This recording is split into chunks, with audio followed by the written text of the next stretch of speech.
tonight here at beautiful Wrigley Field as the Cubs try to earn a split with the Detroit Tigers. Interleague play continues. It's WGN Sports on My 50 bringing you Chicago Cubs baseball.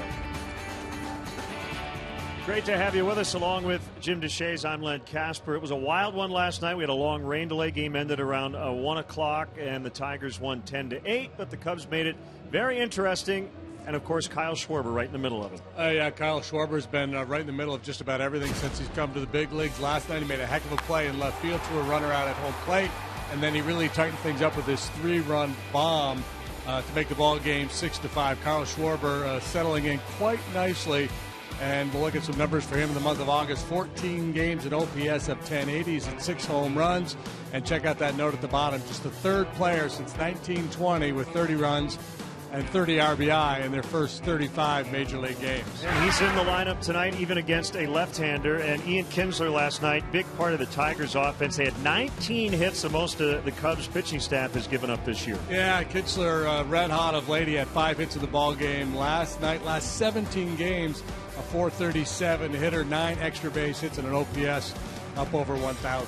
Cubs with a 3-game lead for the second wild card, and they're 3 behind the Pirates for the first wild card. It'll be Norris for the Tigers. John Lester, the Cubs opening day starter for the home team. Coming up next.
Make a plan to make it home.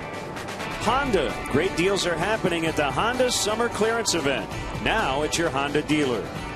Napa. Home of Napa know-how. Ford. America's best-selling brand. Inviting you to go further in our fuel-efficient vehicles. Check out our entire lineup at your Ford store or at localfordstores.com. Subway. Make a smart play for savory subs this season. Score more flavor at Subway restaurants. Subway, eat fresh. And by Southwest Airlines. Book your low fare now at southwest.com. Chicago Cubs baseball in high definition is brought to you by Xfinity, your home for the most live sports. Wind blowing straight out, overcast, and could be another offensive night. These two left-handed starters hope it's not. Here's the Tigers starting lineup written out by Brad Ausmus. Rajai Davis will get the start in left. We mentioned Kinsler's big night last night. Future Hall of Famer Miguel Cabrera plays first. J.D. Martinez, another home run, putting together a fantastic season. Castellanos is the third baseman. James McCann catches. Jose Iglesias, the shortstop, he had 4 hits. Anthony Gose goes from leadoff to 8th. And Daniel Norris will bat for the first time in his major league career. Let's check out the Cubs defensively. Kyle Schwarber, we mentioned the big throw he made last night. He's back out in left tonight. Fowler center, Soler right. Chris Bryant, Addison Russell will man the left side of the infield. Starlin Castro, Anthony Rizzo the right side. David Ross will do the catching this evening. And on the mound is John Lester. He's 8-8 with a 3.21. He's making his 24th start, and boy, he's been really good lately. 5 starts since the All-Star break. He's 4-0 with a 2.04 earned run average.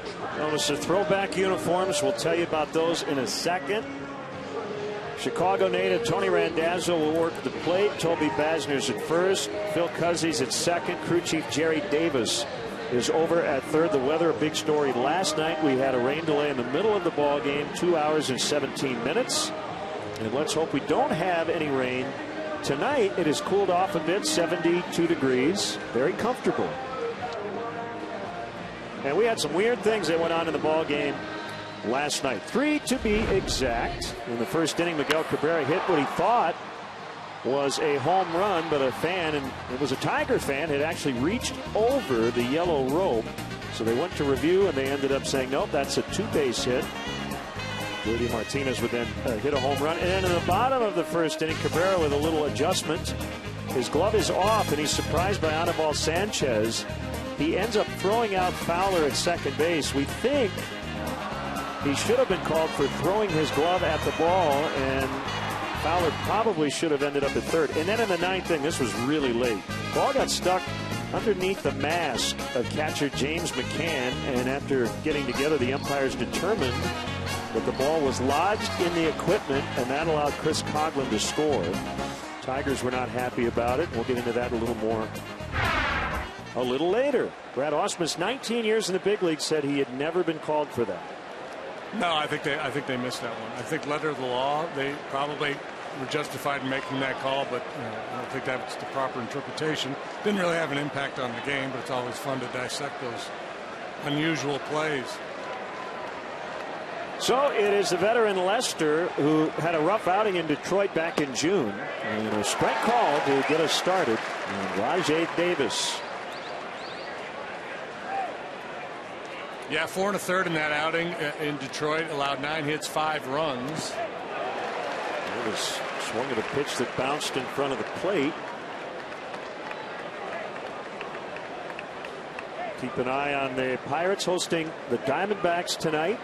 The Giants are in St. Louis. Then to scoreboard watch these days. Cubs 3 ahead of San Francisco for the second spot in the wild card race. 3 behind Pittsburgh for the first spot. As Lester rings up Davis. Tigers meanwhile 4.5 back of the Angels going into action today. In the American League wild card, that's the second spot there, but they've got a bunch of teams ahead of them. John Lester had the strikeout pitch working last time out. He punched out 10 Brewers in his last start, a 9-2 Cub win, and his 3rd consecutive W. So these two teams wearing replica uniforms from 1945 in commemoration of the end of World War II. The Tigers and the Cubs met in the 1945 World Series. Detroit winning in 7 games. That ball thumped deep to left. Off the wall. Schwarber quickly into second. Kinsler hesitated, and he's safe. He somehow got in ahead of the tag by Starlin Castro. It looked like Kinsler halfway to second had second thoughts, but ultimately makes it in with a double. Yeah, really curious. Usually when you see a guy break it down the way he did, they're going to retreat, but he stopped, restarted, and just beat this play. Well done here by Schwarber. Handles that carom. Good strong throw on a hop into Castro, a little bit offline, and that proved to be the difference maker as Kinsler got that hand in just before the tag. But he continues to rake. My goodness, 5 hits in the game last night. So a little hitch and go. 6 for 6 with a sac fly, a home run, 2 doubles in the series.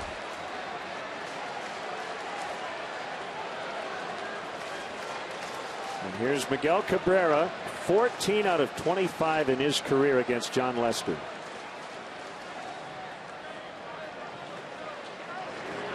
Ball 1. Yeah, for a slash line of a batting average of .560, on base percentage of .667, and a slugging percentage of .840.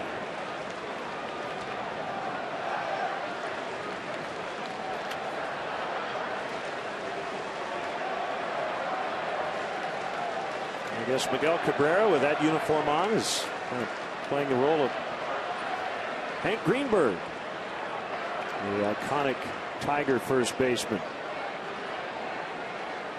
who actually returned from the war to play for the Tigers in that championship season in 1945. And outside, it's 2-0 on Cabrera. We'll be featuring a few photos of major leaguers in their other uniforms. As Hank Greenberg was a member of the United States Army, he was one of the first major league players to be drafted, but then he was discharged because he was 30 years old. 1941, a year after he won the American League MVP. 2 days after Pearl Harbor, he would re-enlist.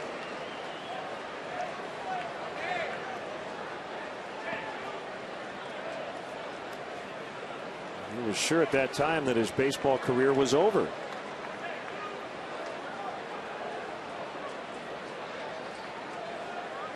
The 2-1 from Lester. Big cut and a miss by Cabrera. I suppose in some ways, JD, it's a blessing in disguise that Kinsler doubled and didn't single, right? With the running game, Brewers stole 5 bases against John in his last start. Yeah, and I think sooner or later he's going to have to confront that here tonight. Kinsler, a guy that can run. Rajay Davis, who punched out. Anthony Ghost down in the 8th spot in the batting order. All legitimate threats. It's full 3-2. Very dangerous J.D. Martinez on deck.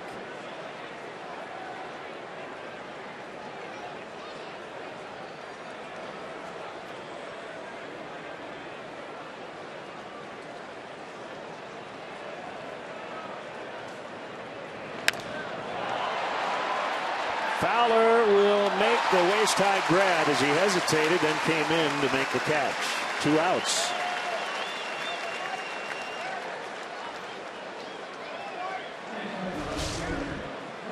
You see a guy like Cabrera put the ball in play.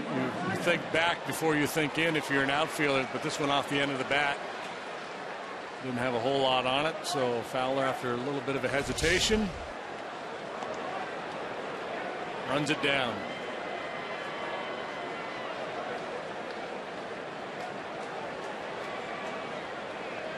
Martinez knocked in 3 last night. He's got 51 home runs since June 16th of last year, trailing only Mike Trout and Nelson Cruz. And all major league players. And he held up on the swing.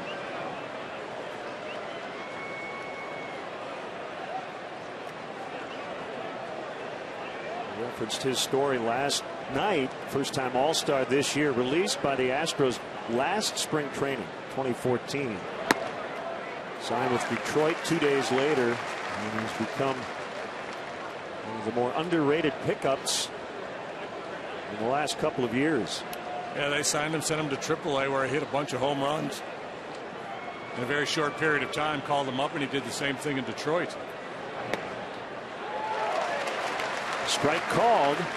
Yeah, he had retooled his swing in the offseason prior to 2014. His hitting coach at the time was John Naley.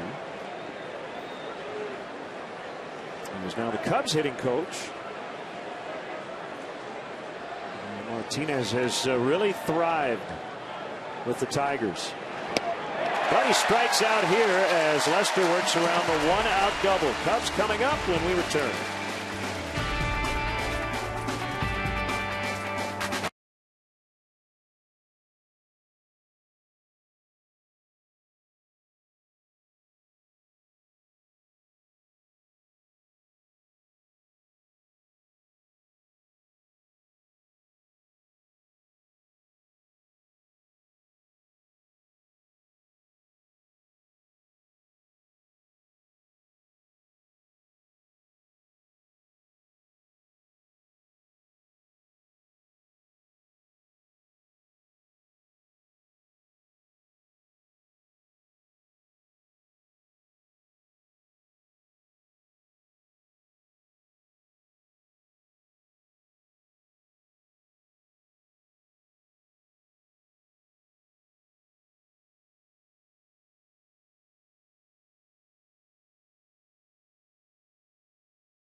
Brought to you by Southwest Airlines. Book your low fare now at southwest.com. Cubs have their longest streak of at least 2 walks, 30 games and counting, since 2000.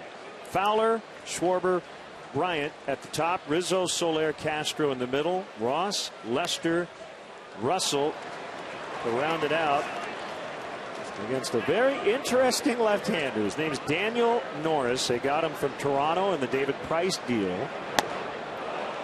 Swing and a miss, just 22 years old, and a fascinating guy in a lot of ways. Off the field, maybe more so than on the field. And so far this year, 8 big league starts, 2-2 with a 4.24 ERA.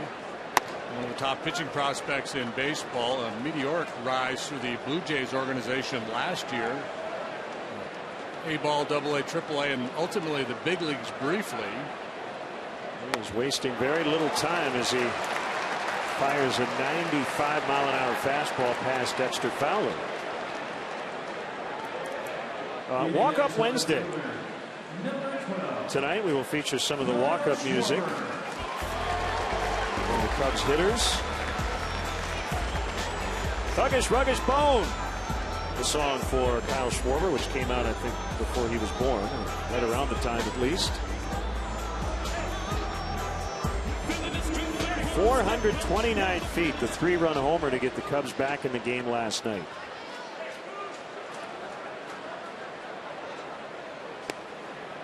Fastball is right at the knees for a strike. We showed you in the open, JD mentioned it, since 1920. Kyle, along with 2 other players, the only guys with 30 runs and 30 RBIs in their first 35 major league games. The other 2, Adam Dunn and Joe DiMaggio.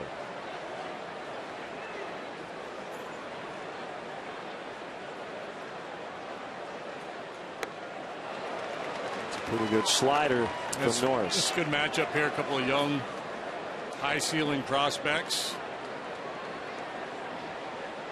Norris, one of 3 left-handers that the Tigers got in exchange for David Price from the Blue Jays. Second-round pick of the Jays out of high school, Science Hill High in Johnson City, Tennessee, 2011. Made his major league debut last year. Pitched briefly in relief against the Cubs, actually, last September. And reading the bio of Daniel Norris, you know who he reminds me of? Mark Fidrich.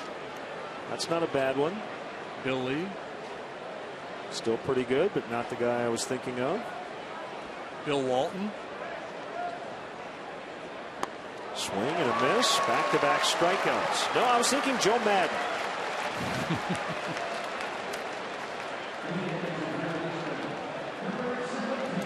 See, Joe's got an RV called the Cousin Eddie. Norris has a restored 1978 VW van that he parked in a Walmart parking lot during spring training, named Shaggy. Unconventional, unpredictable. He has a very healthy wanderlust. Yeah, he says he likes to go on journeys in the offseason, and he takes a long time working his way from home down to spring training, and he parks his van by the beach. He'll do some surfing, do some reading. Got a little portable stove that'll make his own coffee and cook his meals. He's an outdoors guy, very much into the environment. And I envision Joe Madden owning a thought journal. Yeah, I can see Joe having a thought journal. Yeah. Bryant fouls 1-2.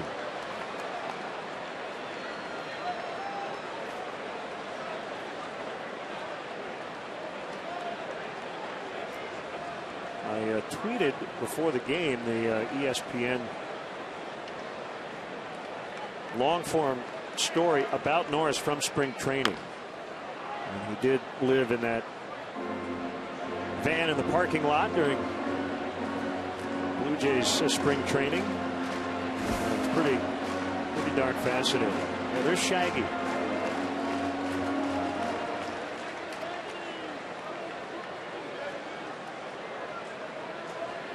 Well, that's Norris, but Shaggy's the name of the van.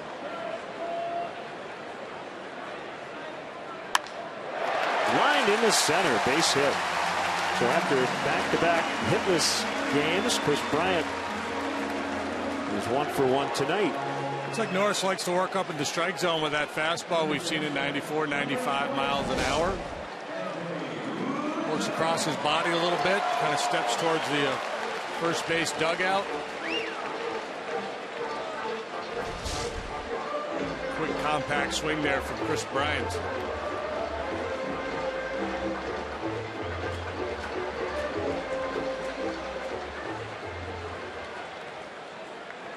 Anthony Rizzo knocked in 2 last night, including the game tying run in the 7th.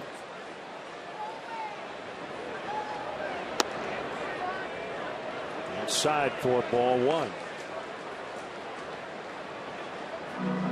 He's 22 years of age, 6'2", a $195. I mentioned that great year he had last year where he really dominated minor league baseball. Not the case this year. Started the season with the Blue Jays, made 1 start. He had his first big league win in New York against the Yankees on April 9th. Struggled, was sent down to AAA. 3-10 with a .427 and 16 AAA starts this year.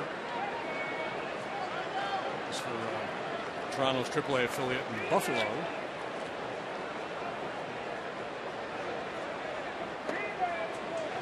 Missed again, 3-0.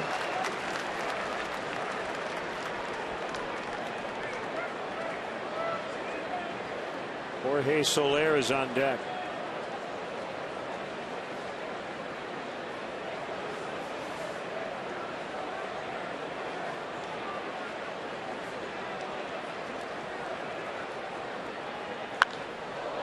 Popped him up.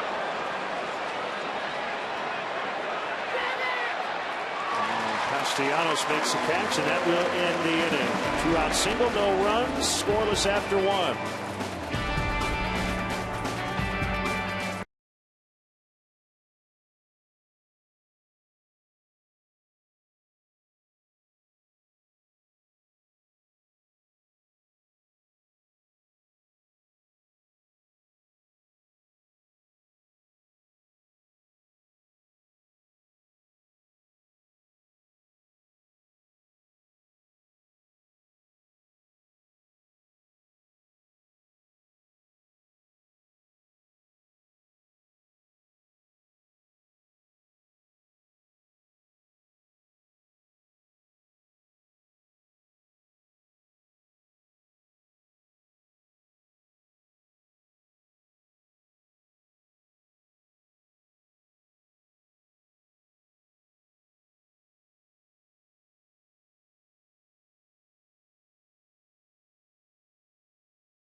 Game along with Joe Madden. Log on to WGNTV.com right now.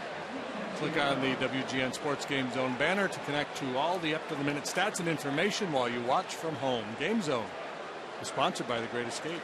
Pools, patio furniture, hot tubs, and more. Everything you need to have more fun at home this summer. Castellanos will lead it off here in the 2nd. He had a weird night last night. 1 for 4 with a walk, 2 RBIs. The 3 outs he made were all lineouts. And he's batting .329 against lefties. Yeah, it was one of those nights. There was all kinds of hitting going on, and there was a whole lot of loud outs as well.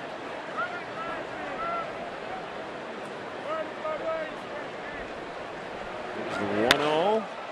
Driven in the air out in the deep right. Soler will watch it go. That's a home run for Castellanos, and the Tigers have an early lead.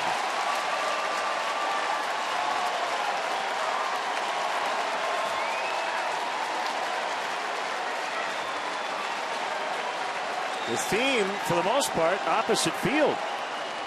We saw Ghost go to left in the ball game last night. Yeah, and last night the wind was blowing out to left, not so much to right, which has been more common this year. Well, actually seems to blow in more than anything, but when it blows out, it's usually a crosswind that'll help towards left field. Tonight, it looks like it's going to help anywhere. Yep. Coughlin, an oppo shot last night for the Cubs. As McCann fouls away. Beautiful vista here with the sun reflecting off the buildings beyond the ballpark. That ball will land in front of Soler, so McCann is on. They put up 19 hits in the game last night. Most of the Cubs have given up this season. Yeah, they really jumped Jason Hamill early, and I don't know if it's their approach always, but very aggressive early in counts last night. First pitch swinging. Jason, after the game, said that they were attacking me like they knew what was coming. The Tigers lead the major leagues in batting average, 273.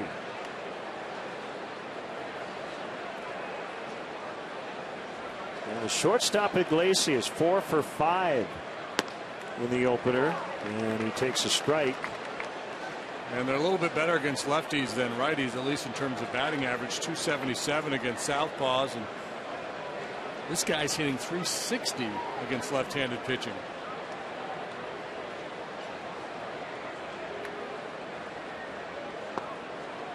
Prior to last night, Elias reporting the previous time Tigers had a double play combination, each with 4 hits in a game. Take a guess. Well, it's not going to be Trammell and Whitaker. Well, yes, it was. Oh, it was. Yeah, 1988. I was going to say probably the most famous double play tandem in Tigers history. Did it in '88, and Frank Bowling and Harvey Keene in 1956. The other. I wouldn't have got that. Tandem. That would have been Final Jeopardy, and I would have wagered everything and gotten burnt. Oh no, I'm sorry. Of course you knew it, Alex. You always know it. 2 balls, 2 strikes. Lester 4-0 over his last 5 starts.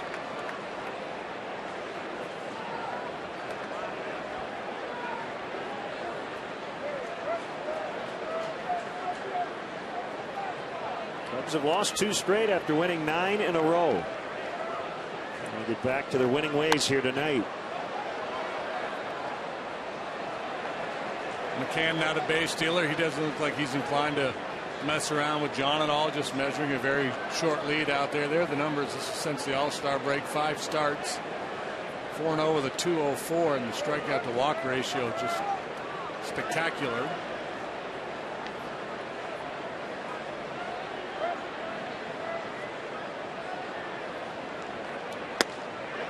Strike 3 called. No argument from Iglesias. It's out number 1.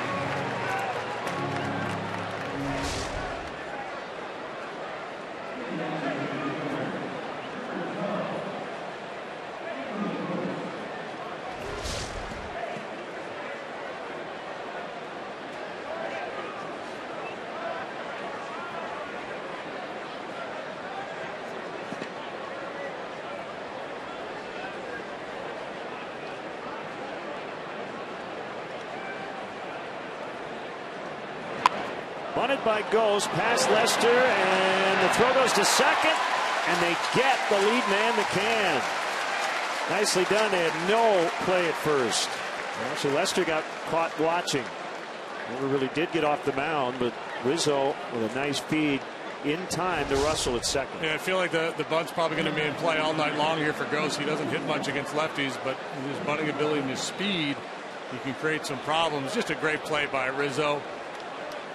McCann, assuming the play is going to be made behind him, breaks it down, stays upright. That's horrible base running.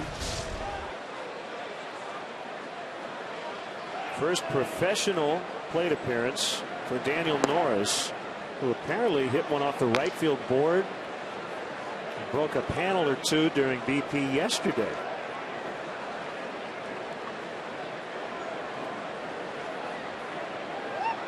Lives in a van. He doesn't watch TV. He hits prodigious BP home runs. Buck Farmer last night in his first career plate appearance singled in the 5th inning.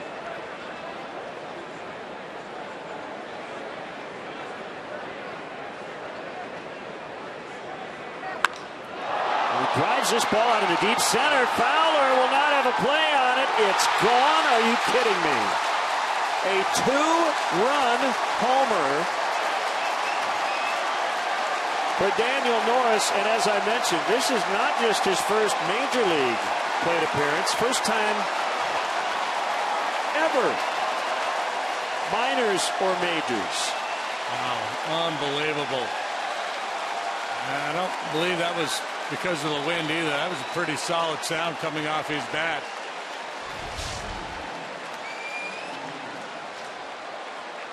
That's a good looking swing by Norris, and he gets it off John Lester, no less. Well, that's got to be a record for two guys, pitchers, to never bat even before they got here, to do that. Yeah. Norris, he's young enough that he hasn't unlearned how to hit yet from his high school days.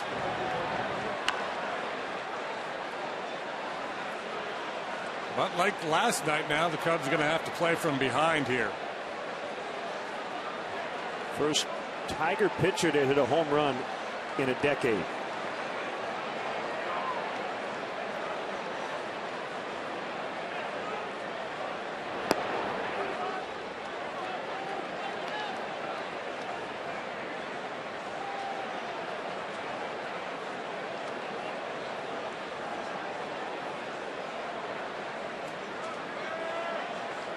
We have seen some things in this series.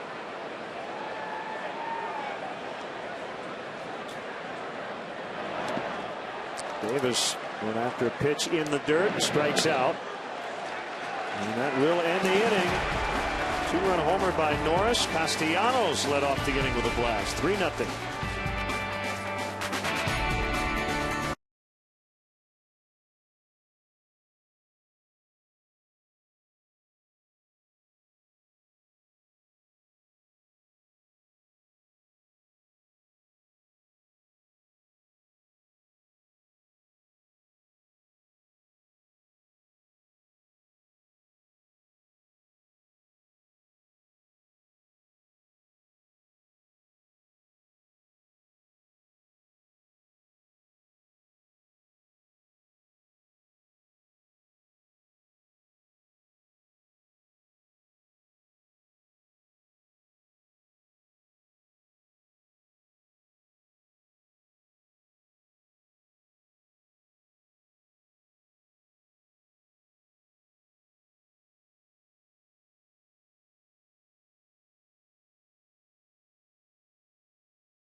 Xfinity, your home for the most live sports. Throwback to 1945 tonight, marking the end of World War II. And of course, these two franchises matched up in the 1945 World Series. It went the distance, and they changed things up during wartime. The first 3 games of that World Series were played in Detroit at what was then known as Briggs Stadium. The final 4 games were played here at Wrigley Field. On a hop, Castellanos will spin and get Soler for the out. Cubs won 98 games that year under Charlie Grimm. Phil Cavarretta was the MVP of the National League. I was looking at the numbers on Baseball Reference. The team walked almost 100 more times than they struck out, and just about everybody in the everyday lineup walked more than they struck out. And today's game, just a handful of guys in all of baseball that have walked more than they struck out.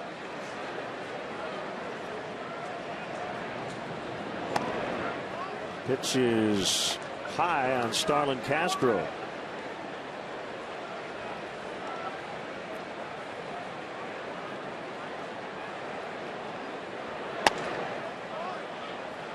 Two and 0. A few notes on the 45 series. Tigers took game 7. Stan Hack with the big hit in game 6. Hank Baroe received a decision in the final 3 games. Iconic names: Newhouser, Cavarretta. You see what they did. And Dizzy Trout, Steve's dad, pitched twice in that series for the Tigers. Once as a starter, once as a reliever. A win and a loss.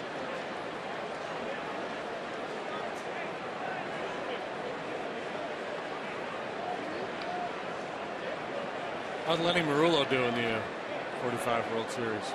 Old buddy. It's fouled by Castro. And we'll look it up. Because you know why? Because you can look it up. There are no unanswerable questions.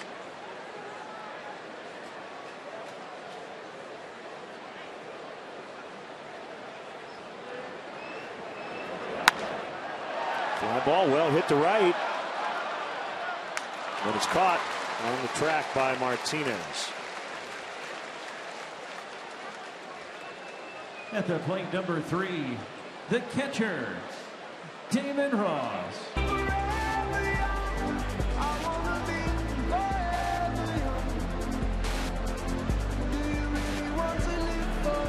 David Ross. I think that's the perfect song, right? Jay-Z, Forever Young. A guy nearing the end of his major league career. Lenny Marullo went 0 for 2. Appeared in 3 games in the 45 series. Well, that's why they lost. They didn't use Lenny enough. 0 and 2.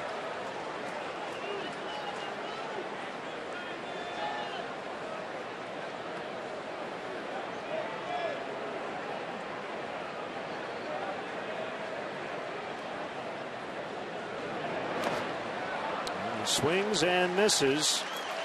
And that will end the inning. The Cubs go down in order. It's 3-0 Detroit after a couple.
Baseball blog at WGNTV.com, sponsored by Jeff Vukovich, the nationwide insurance agent serving the area for 37 years. To join the nation, contact Jeff at jeffvuk.com. Nationwide is on your side. 3-0 Detroit as Ian Kinsler will bat against John Lester, and it's great to have with us in the booth Cubs board member Todd Ricketts and the president and CEO of the National World War II Museum in New Orleans, Dr. Nick Mueller. Guys, thanks for stopping by on this very special occasion tonight. No, thanks for having us up here.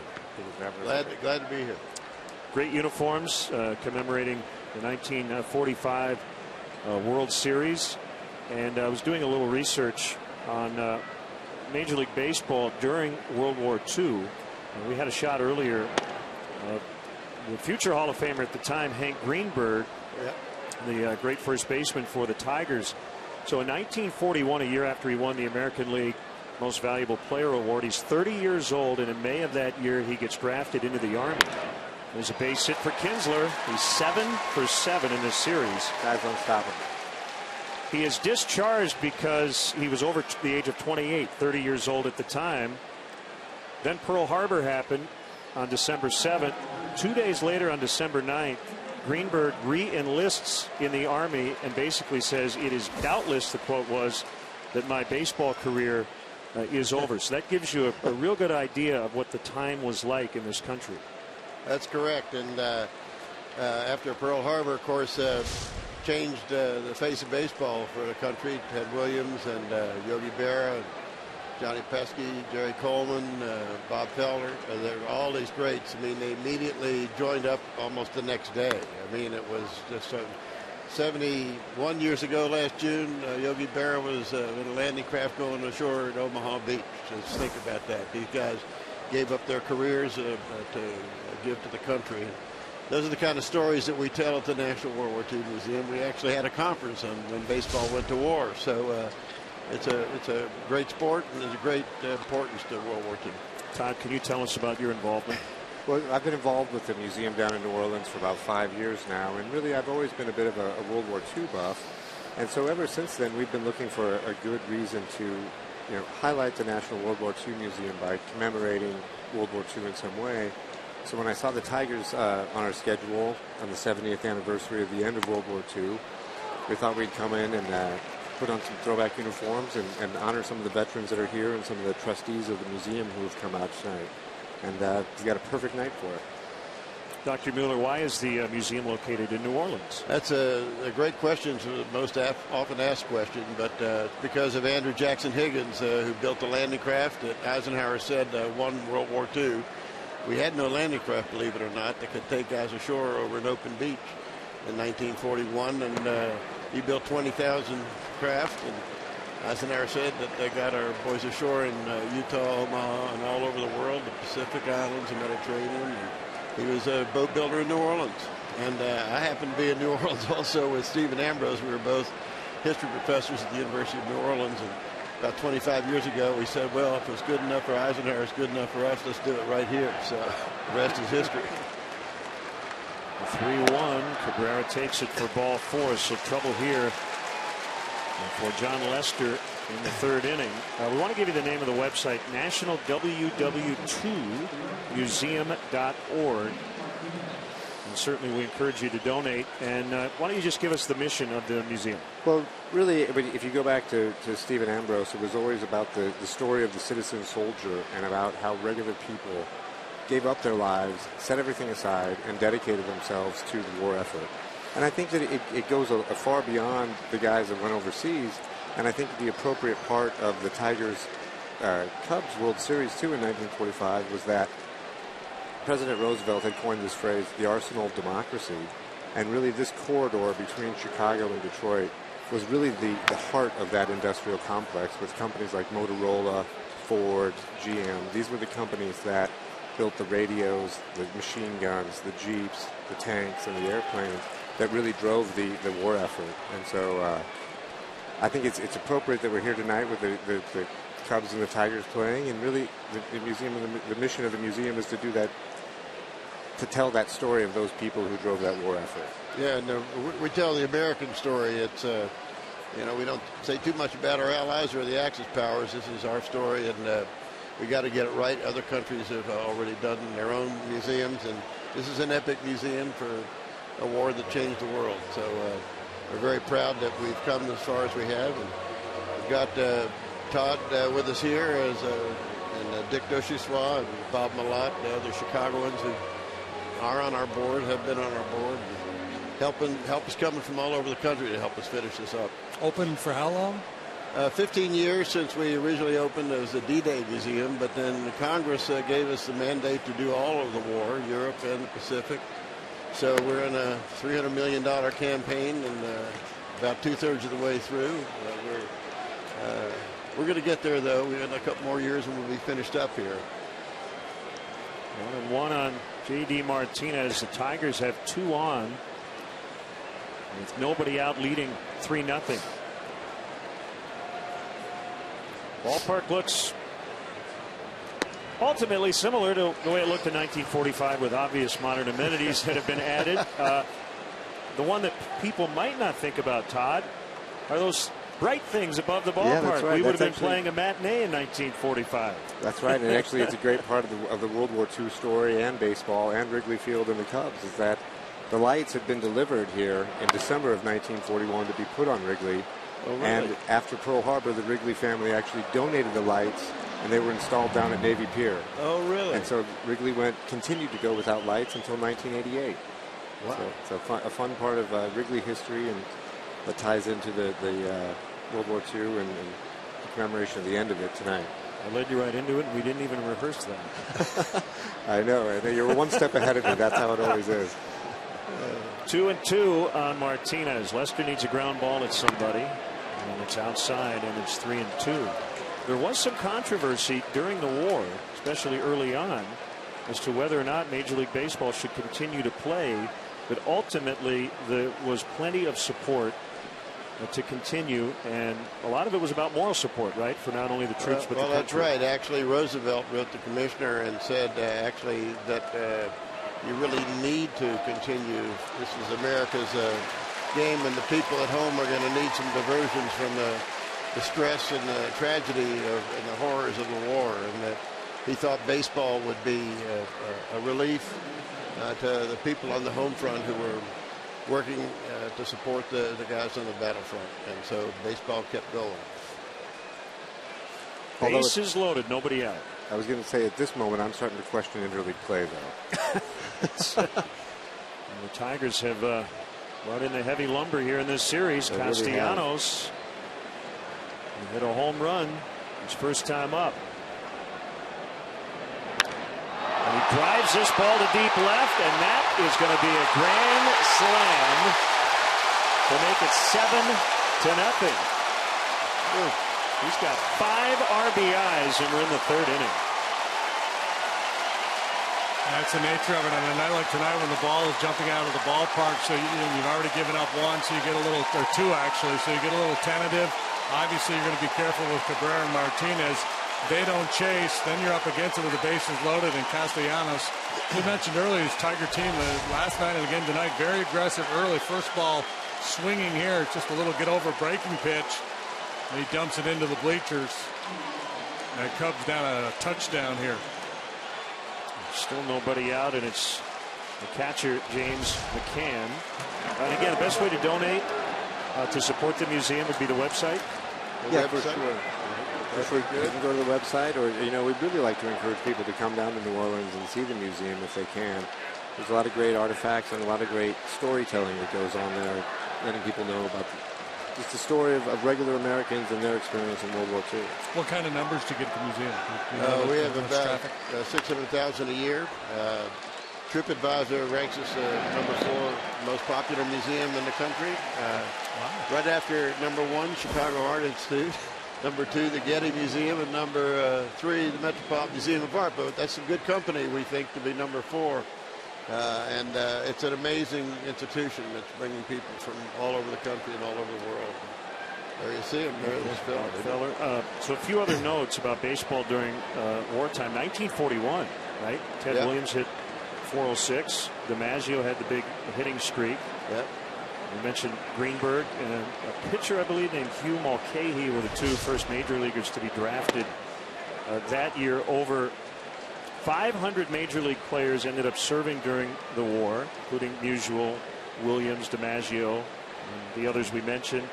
Over 4,000 minor league players also served.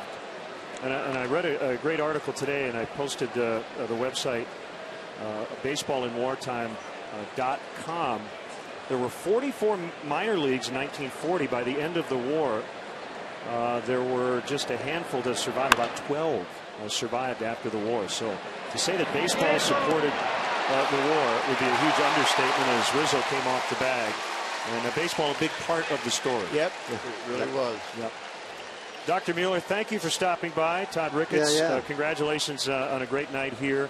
And let's hope the Cubs can make a big comeback tonight. Yeah, I just want to say one of the things that I really like about the team this year is that we haven't seen any quit, even when we've been down by a few runs. So I feel optimistic. We got a good group of kids, and the team is definitely heading in the right direction if, we're hitting a hiccup at this moment. So thanks for having us. Thanks, Todd. Appreciate it. Thank you very much. Dr. Mueller, thank you so much. Okay, we're going to get you down to the museum. You got it. All right. And again, National WW2, number 2, museum.org to donate. And you can text 1945 to 41444 as well. There it goes, and Russell was not on the bag. He was behind it on the Ross throw.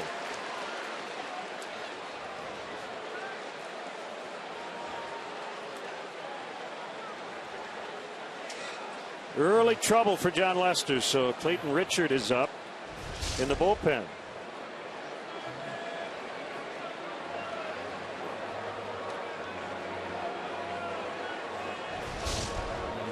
Miscommunication there with the coverage at second base.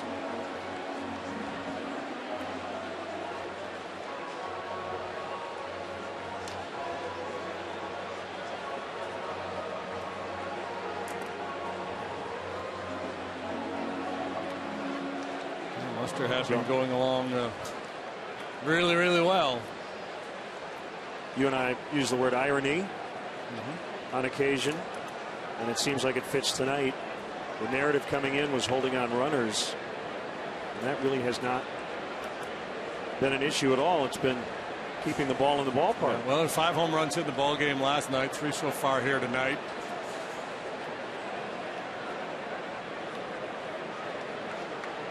Well, the other thing is the Cubs have to figure out a way to get Ian Kinsler out. He is 7 for 7 in this series. I mean, anybody who gets on base ahead of Cabrera and Martinez, you're asking for trouble.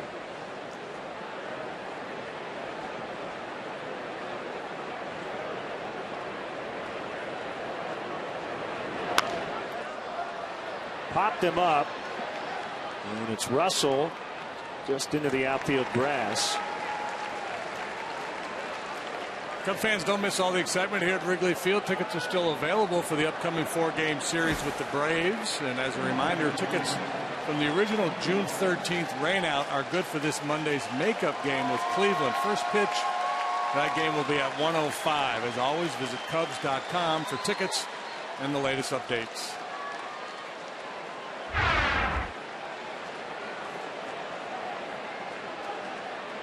They gave Iglesias a single on that ball to short, by the way, before he stole second.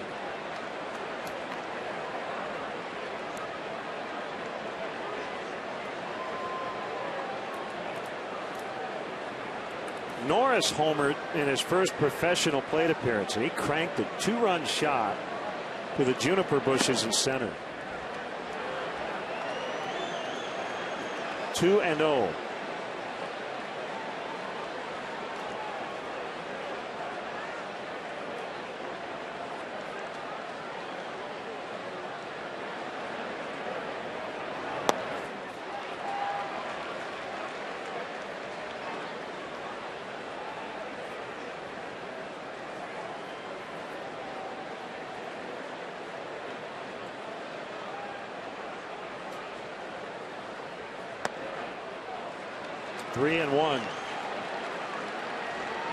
Thanks to Dr. Mueller and Todd Ricketts for stopping by. I find the whole story of baseball and its place during World War II to be very interesting, and the sacrifices made by a lot of people within this game to kind of drop everything and serve their country.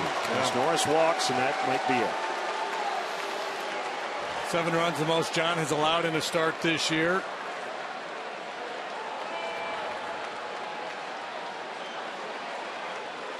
So a couple of short outings for John against the Tigers.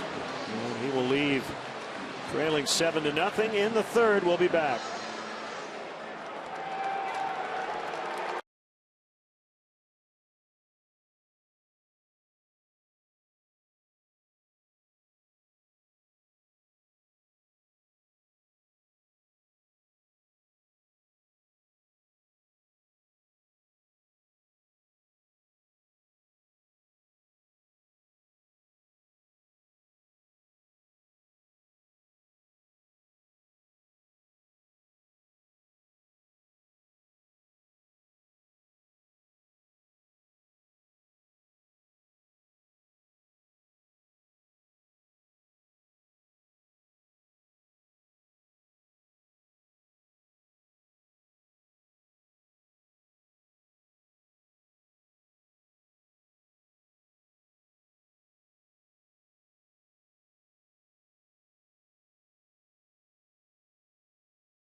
The 90s. Budweiser bleacher fans 21 and older will get a reissue neon Cubs hat in one of 2 popular colors. Fun 90s themed pop culture will be featured throughout the game, and for tickets visit Cubs.com.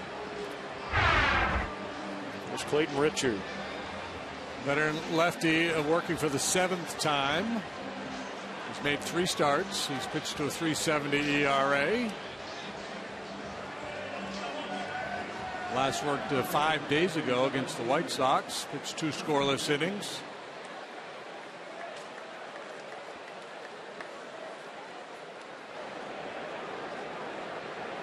And when he's on his game, he's a guy who gets a lot of outs on the ground.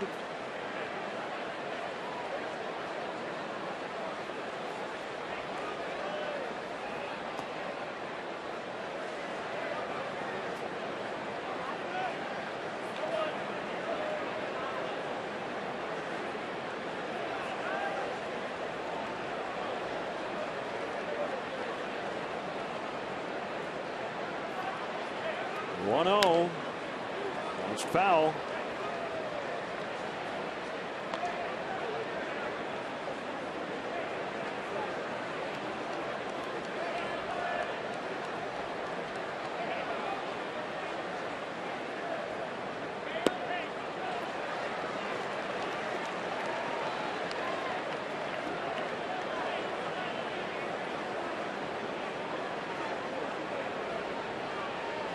Fastball, slider, cutter, and a changeup.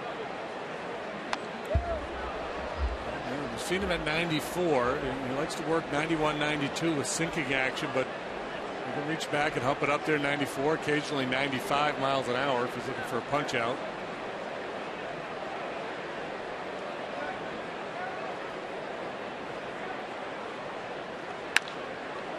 For the hole. Nice play. Russell throw to first though, and not in time. He knew he had to hurry with Davis running. And it's a single.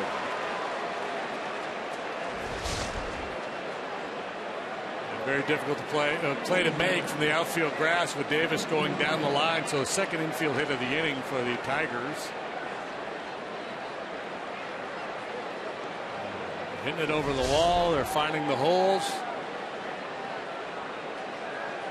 Definitely enjoying their 2 days here in Chicago. Here's Kinsler, 7 for 7. And a sacrifice fly in the series.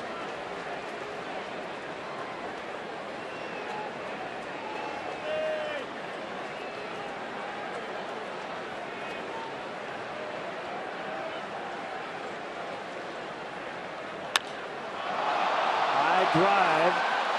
And the Cubs will finally retire Kinsler. Well, they got him on the sac fly last night, but that doesn't count as an at-bat. 7-0.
Brewed the hard way. This Bud's for you.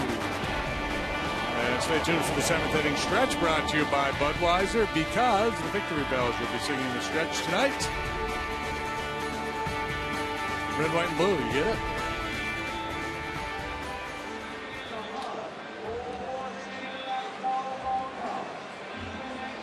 Richard will lead off. So John Lester never did get an at bat tonight.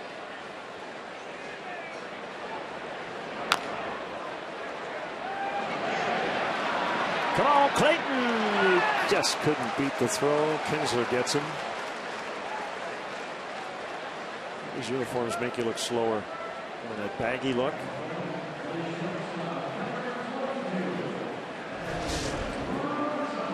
Yeah, it's not a sleek look. It's not a speed-inducing look. Pretty slick play by Kinsler. Knows he has a little time.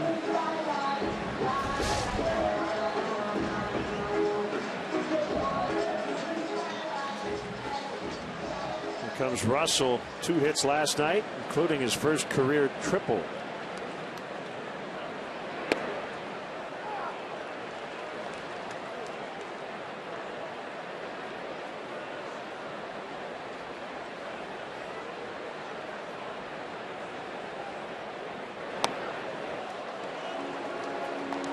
Two.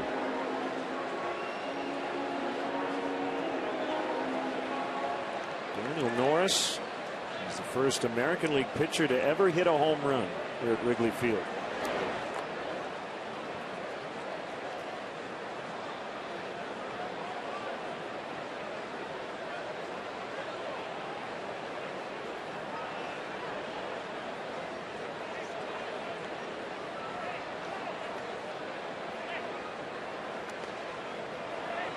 Bounce that one in front of the plate, and it's 2-2.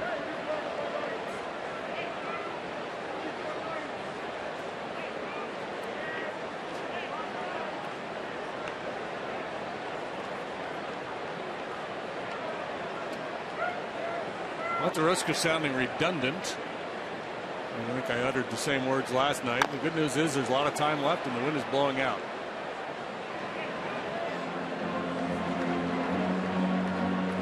Well, I guess that is the old baseball adage. If you're going to get down big, do it early. It gives you more time to come back. Yeah, and the gallows humor, I guess. It hasn't been a real tight bullpen for the Tigers either. So put some pressure on the kid here. Get to him a little bit. Get into that pen. The challenge is trying to stop this Tiger team from scoring the way they're swinging the bats. Russell strikes out. This Sunday, the Cubs will battle the Braves at 1:20, and the first 5,000 kids will get a Cubs toy airplane presented by American Airlines. Then at the end of the game, the first 1,000 kids 13 and younger with special wristbands will be allowed on the field to run the bases, weather permitting. For more information, visit Cubs.com.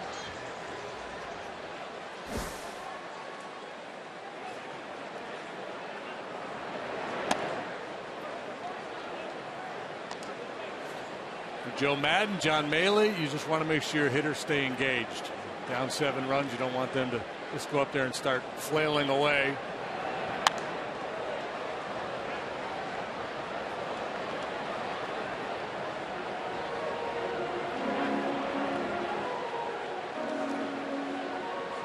I mentioned Norris, one of 3 left-handed pitching prospects that came to the Tigers in the price deal. He's got the highest upside.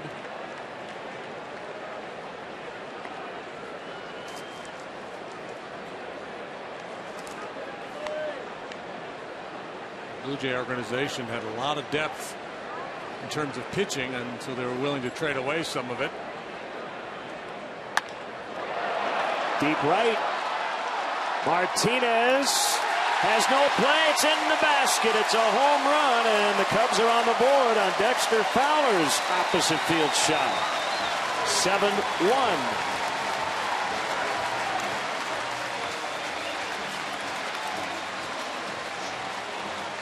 Got to start somewhere. Fowler goes oppo. It's number 13 for Dexter. Good swing. Better result.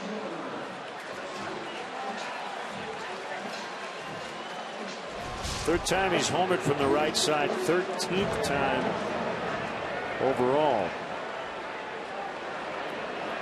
Schwarber. It's at ball 1. Again, trying to back Norris off a little bit. Overthrew that last breaking ball.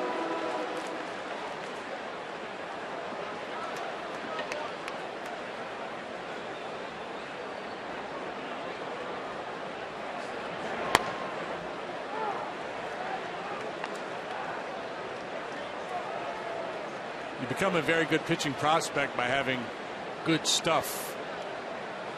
Velocity, good action on the breaking pitch, and you become a good big league pitcher when you harness that stuff and learn how to pitch with it. And that's the challenge for a guy like Norris. He's got plus stuff. That's why all those Baseball America and all those other publications rated him so highly. And now the question is, when is he going to be able to put it all together? So far tonight, he's been really good.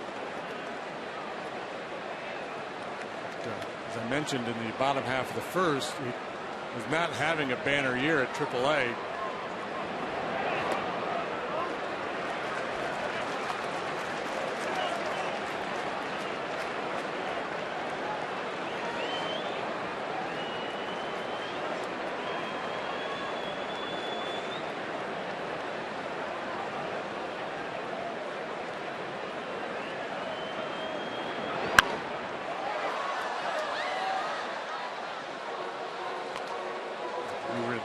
You read some of the same articles I did about Norris, talking about his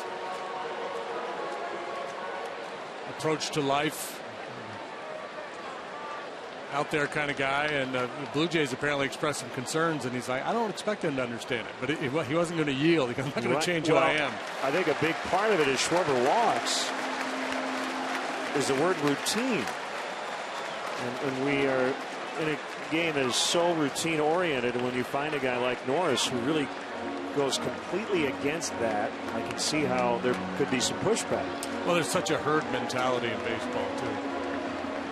Speaking of that, Joe Madden is instituting American Legion Week, and I believe it starts tomorrow. And the idea is that the Cubs are not going to hit, they're not going to take infield, they're going to pull back a little bit on some of the extra pregame work and be more of the show up and play mindset.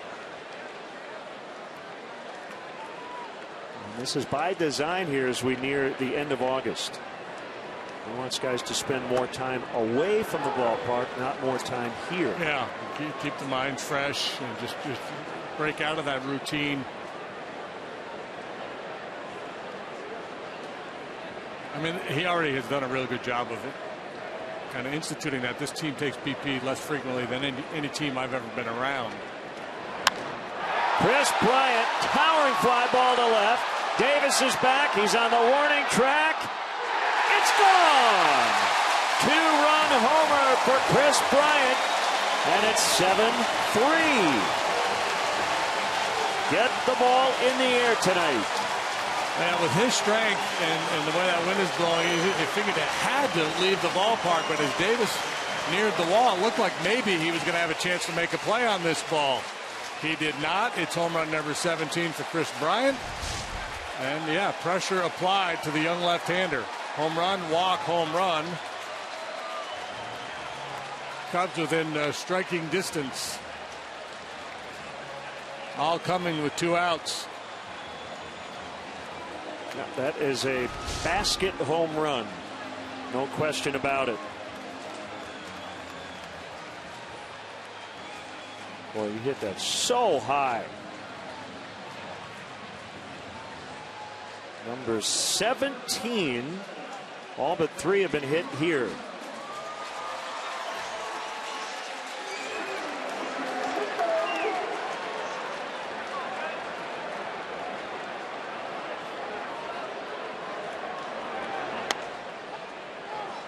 Strike to Rizzo.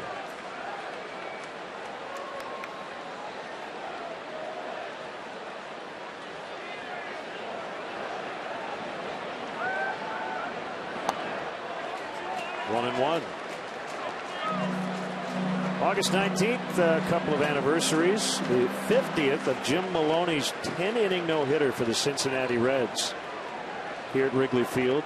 Reds beating the Cubs 1-0 that afternoon. It's a tough loss for Larry Jackson, who at 10 innings gave up 1 run on 9 hits. And 1 run was a home run. 4 years later, also here at Wrigley Field, 46 years ago today, Ken Holtzman in a Cubs 3-0 win that took 2 hours to complete. No hit the Atlanta Braves.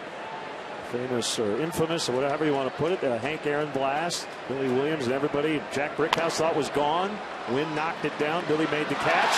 That ball's booted by Kinsler. And the door has opened to keep the inning alive.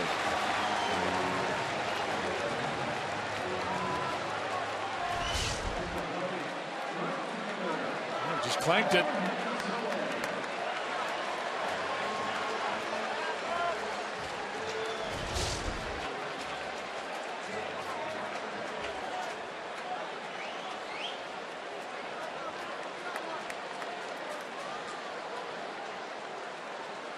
Here's Soler, 0 for 5 in the series.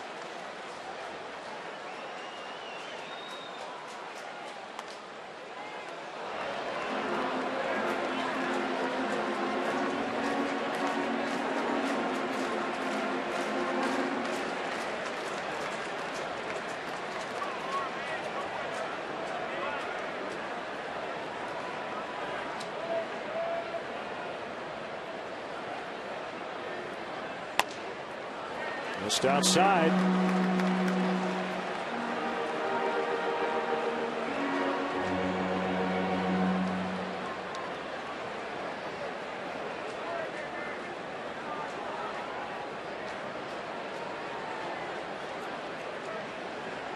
Looked like it might be a laugher here about 10 minutes ago, but I don't think Daniel Norris is too comfortable right now.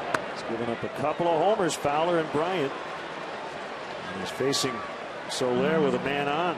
We're only in the third inning.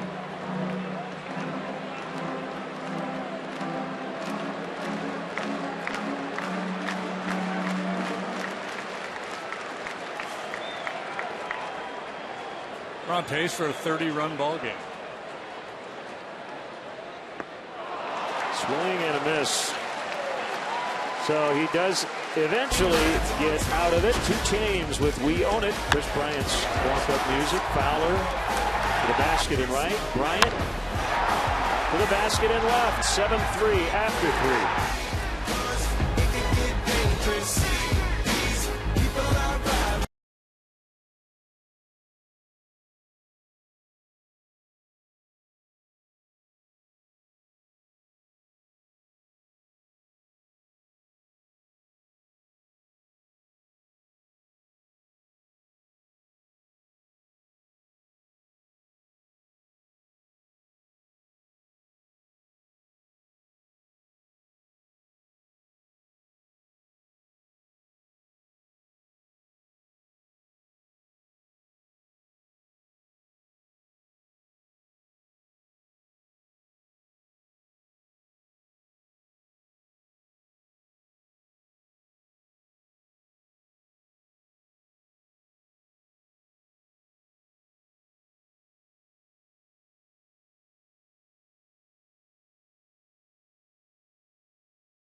Let's check out the Cubs' forward upcoming schedule.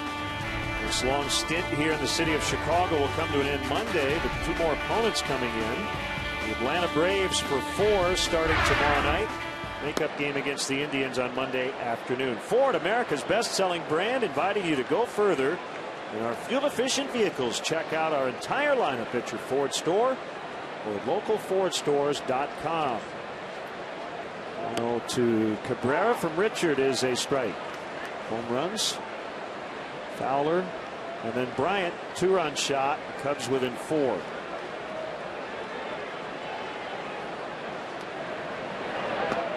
So mission number 1 accomplished. Put some runs on the board and get back into it now. We'll string some zeros here. Yeah, you're right. You made the best point. One thing to put up an 8 or 9 spot tonight is the Cubs will try to do offensively, but you got to slow down this Tiger offense. 17 runs already in the series and 12 innings of work. Richard made a pretty good 2-1 pitch there, just didn't get the call down and away. And Cabrera motioning out to Richards. I'm just waiting for the conversation between Ross and the umpire to stop.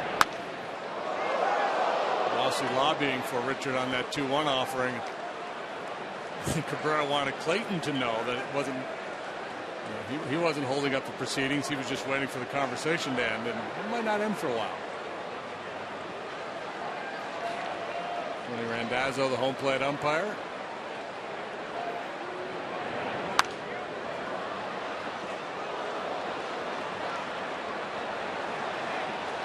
Talk a lot about pitchers having mound presence.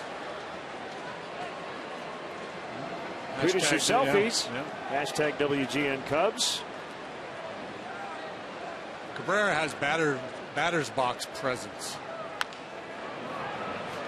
It's toward the middle. And Russell will get him. It just looks like he's going to hit it hard every time he's up.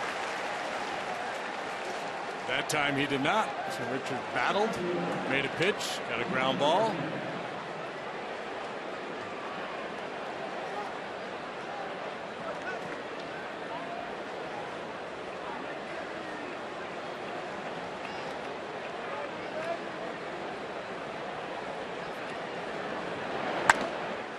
Martinez fouls.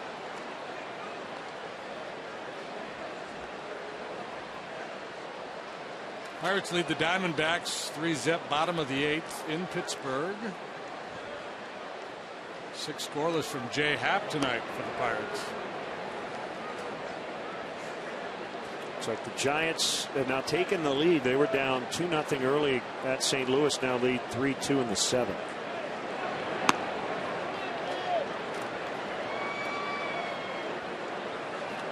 That looks like the Dexter Fowler home run ball.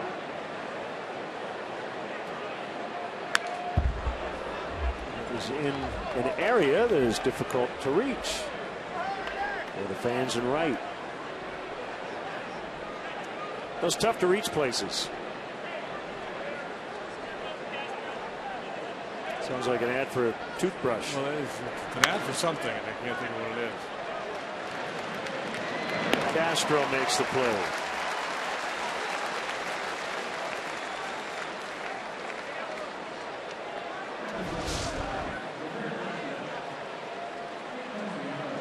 What are you playing? I got a Titleist and a Bridgestone. Fishing out Chris's home run ball.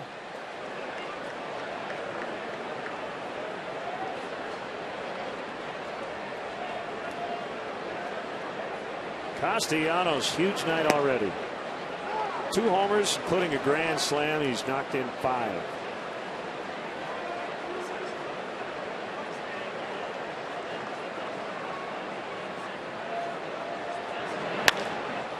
And he's 3 for 3.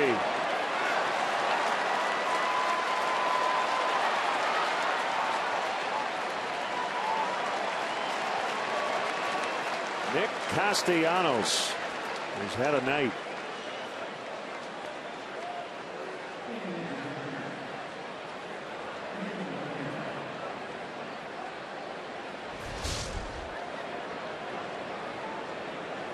It's a good pitch. Sinker down below the knees. Instead of trying to pull it, he goes the other way.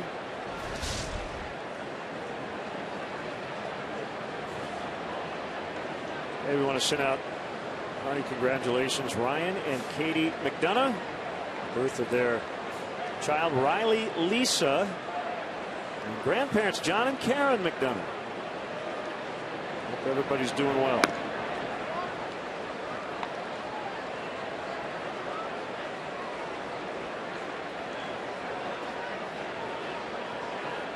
Also this week, my great friend Dutchie Carey celebrating a birthday. And she will have a street dedicated in her honor tomorrow downtown. Honorary Dutchie Carey Way.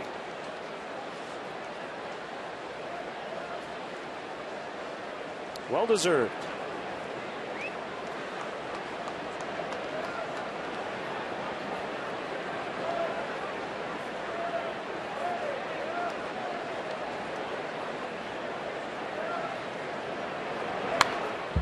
Back by McCann. So James McCann's home runs. First of his career inside the park shot in Minnesota in April. The second game-ending homer against Houston on May 21st. his third, a game-ending homer to beat the White Sox. A couple after that, not so dramatic, but he's picked his spots well. Strikes out this time, and Richard works a scoreless fourth, 7-3 Detroit.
Cubs MasterCard debit card only available at your local Wintrust Community Bank.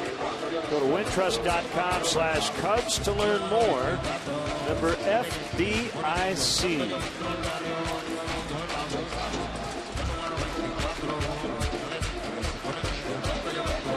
Seven to 3. Cubs try to inch their way back into this game.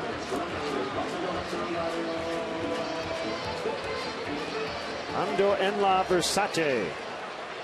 Omega. Catchy tune for Starlin Castro as he bats. Cardinals have tied the Giants 3-3, bottom of the 7th in St. Louis. We'll keep an eye on the other big games involving the Cubs. Does Starlin Castro have his socks on backwards? Yeah. Those 2-and-1s are kind of they're not stirrups. Tricky. Usually the bigger arches on the back.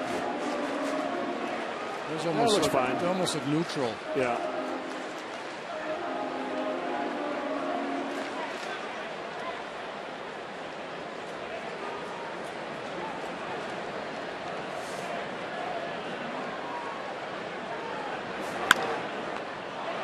To Norris.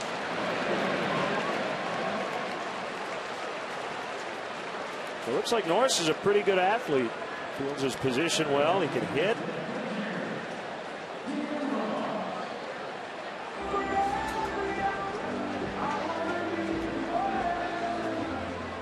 Yeah, his dad owns a bike shop, and his grandfather owned it before his dad did. So he's big into biking and surfing. Based on the way he swings the bat, looks like he's very athletic.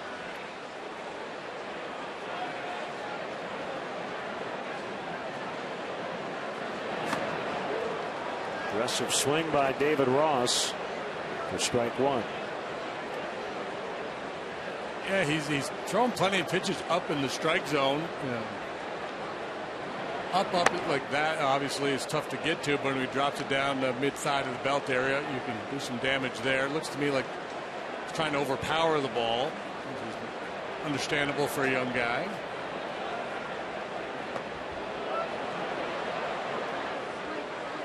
1-2. Greg Bird, B-I-R-D. And first base for the Yankees today, knocked in all 4 of their runs. A couple of 2-out, 2-run homers in a 4-3 win over Minnesota. Ross strikes out. 6 for Norris. Join Joe Madden and Cub players ringside after the game on September 2nd for an unforgettable night of amateur boxing, great food, and giving back to Chicago's youth. Located at the Ravenswood Events Center, Madden's main event will feature local youth boxers at various skill levels, as well as a special main event bout. For tickets and details, visit CubsCharities.com. I don't know how much attention you paid to Nathan Eovaldi's season, but he's 13-2 for the Yankees, and he hit 100 miles an hour a few times today in his start. He's 8-0 since June 20th. Watched a little bit of that ball game. I saw the Bird home runs that you referenced. He's filling in for Mark Teixeira at first base.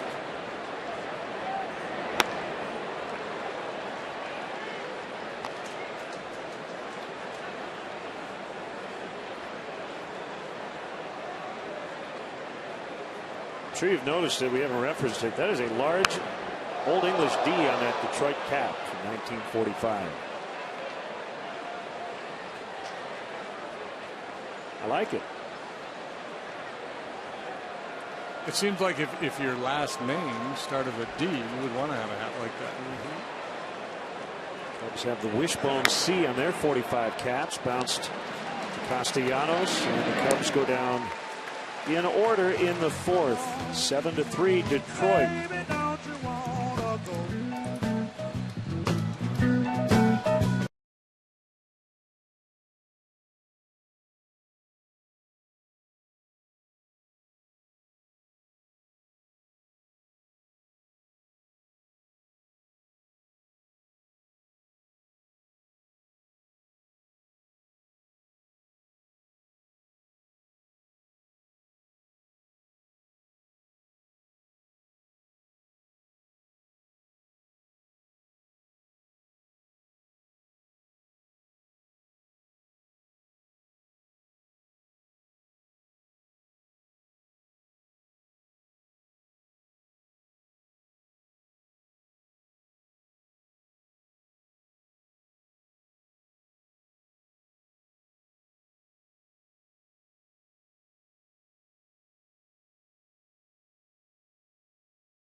Curious back.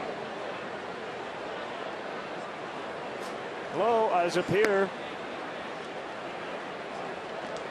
Hello. There you go. 7-3 Tigers. Guys working on a Sudoku or something. Stock market.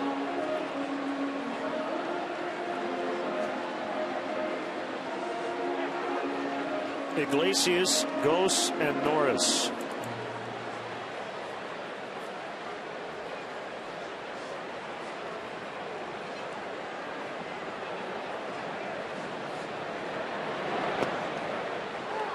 Iglesias with a 4-hit night last night. Infield hit in 2 tries here tonight. All-star this season for the first time. Yeah, he's an intriguing player. Good actions out there at short. Missed all of last season. Lateral tibia stress fractures. Does not sound fun, and he just was thrown out by Russell on a bang play at first. Got down the line in a hurry. Brad Ausmus's taking a little time to look this one over, and we'll see what you see at home. Appeared to be out. Talking with Brad Ausmus about that weird McCann play last night. He said around 1998. Not sure who they were playing. Ray Durham, or the White Sox. Runner at third, pitch in the dirt. He's catching. Ball goes straight up in the air, and he loses it. No idea where it is. Eventually, Durham scores. And Jerry Davis, who's working the game tonight at third base, was behind the plate, pulls it out, the ball out of his front pocket of his shirt. He's like Doug Henning. Right. It was the same call that we saw in the ninth inning last night. Didn't involve Ausmus having the ball caught in his paraphernalia, but it was caught in the home plate umpire's clothing, and that was the one base call. And he said the issue he had with the call last night was that he believes that rule is designed to essentially protect the defense.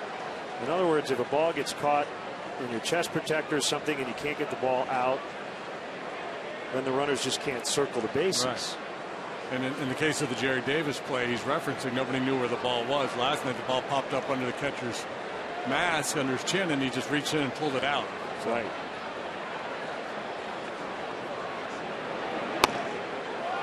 Just missed the outside. Richard wanted it. And the other thing about this play is Bruce Rondon was pitching at the time, and the run didn't matter. It had no bearing on the Cubs' chances in that ninth inning. Rondon was really upset. The Cubs were hoping that maybe it would rattle him enough to the point where he'd make a mistake as Ghost strikes out. Unfortunately, he did not.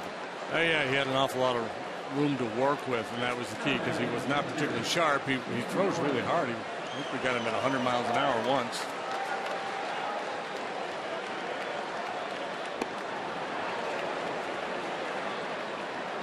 Norris has homered and walked.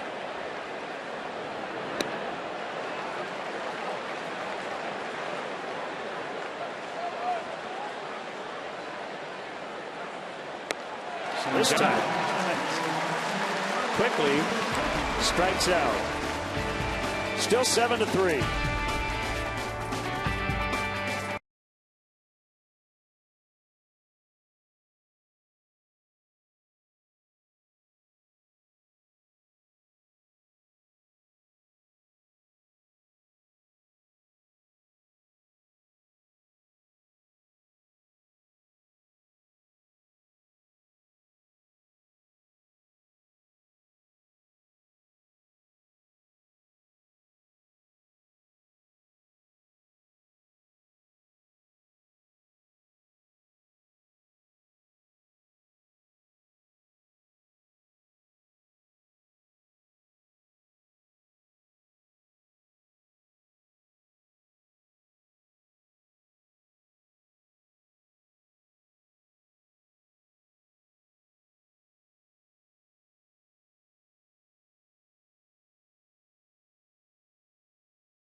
Catch the best matchups in baseball. Reserve your place in line for history in the making. Join the season ticket holder waiting list.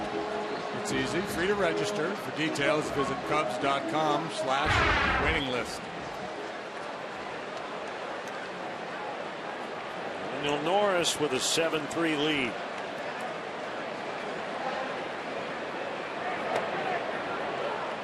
Curve strike on Addison Russell.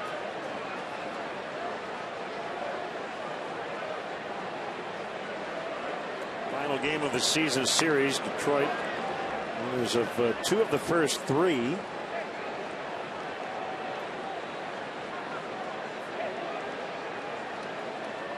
These 2 franchises going in the Wayback Machine, as we did earlier, have met up 4 different times in the World Series. Each team has won twice. Cubs 07-08, Detroit in 35 and 45. Shortstop Iglesias gets rid of it quickly. Not any wasted movement there.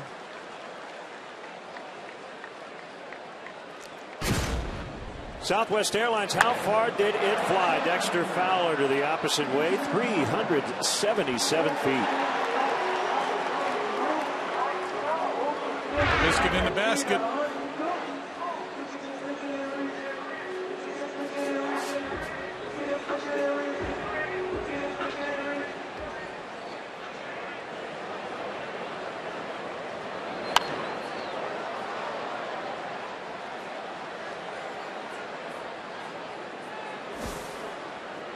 Well, 1984, it looked like these 2 franchises were headed for another meeting in the World Series. Detroit got off to that 35-5 start. The Cubs had that magical season. We actually have a couple of guys from those 2 teams in the ballpark on our level tonight. Rick Sutcliffe on national television, and Jack Morris. In the Tiger television booth, there's a base hit to left. Nice roll Dexter's been on lately. Just keeps on keeping on. Morris has to get through this 5th inning to qualify for a win. Sometimes that can be a little bit of a psychological barrier for a young pitcher.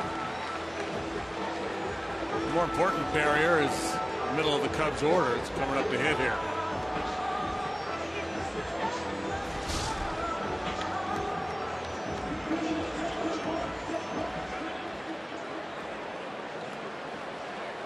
Blue Jays and Phillies are playing. Well, they played tonight. That's a World Series rematch. Mets are playing the Orioles. World Series rematch. Swing and a miss. So Jack Morris never got to pitch in this ballpark. He did pitch a no-hitter in Chicago on April 7th, 1984. That was at Old Comiskey Park.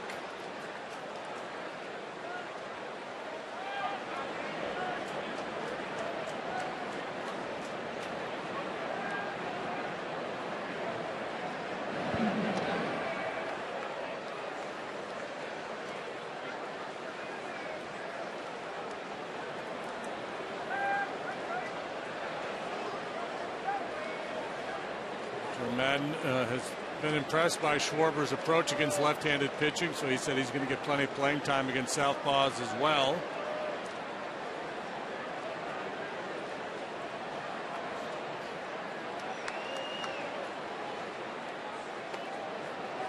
He's off the breaker. 1-1.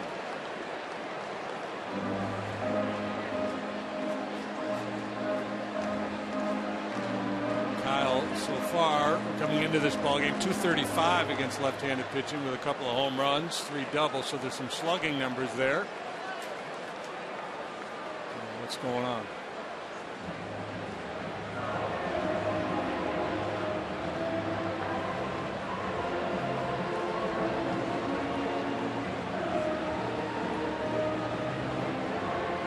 Notice the velocity on that curve was at 70. We had been seeing it at 74. Looks like he's coming out of this game. Yeah.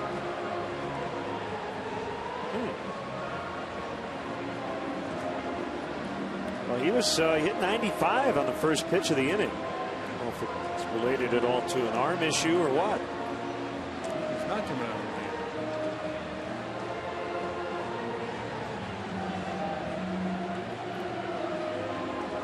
I saw Osman's talking to Randazzo, and I thought I saw Tony pull out his lineup card as if he were going to write in the changes.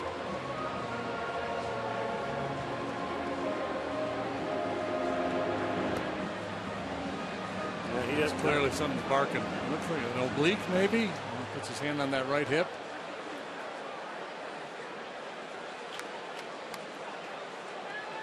He's done.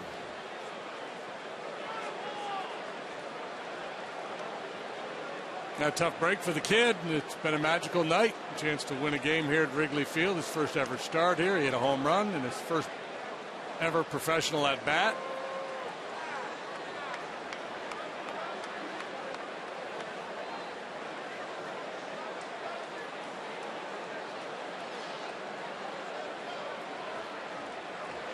So the new pitcher will have as much time as he needs to get loose.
In this game, he threw 38 pitches last night, and now it's Tom Gorzolani, the other lefty, coming out of the pen. The lefty, a veteran, will work next for the Tigers. Mazda, conviction, creativity, courage. This is the Mazda way.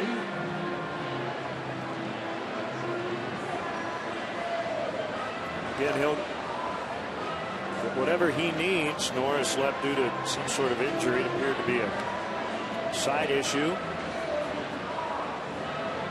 Well, famous last words yesterday. Ruben Amaro Jr. said Chase Utley is likely to finish the year as a Philly. Cue the Dodger cap. For two minor leaguers, pending physicals, but they expect to get that done in the next 24 hours or so. Utley has agreed. He had complete no trade provision in his contract, so from Southern California, a chance to go back there, play at Dodger Stadium, and play alongside his old teammate Jimmy Rollins.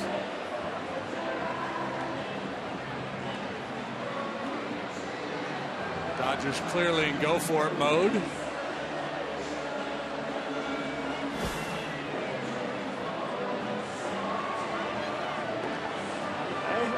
No, that's actually, that would be holy cow. It's not Matt Forte, but he's wearing his jersey.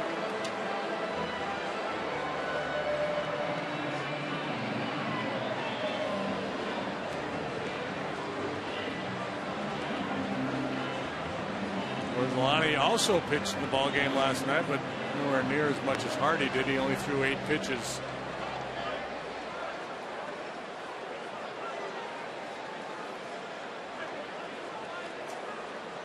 Tigers made a roster move today. Called up another pitcher.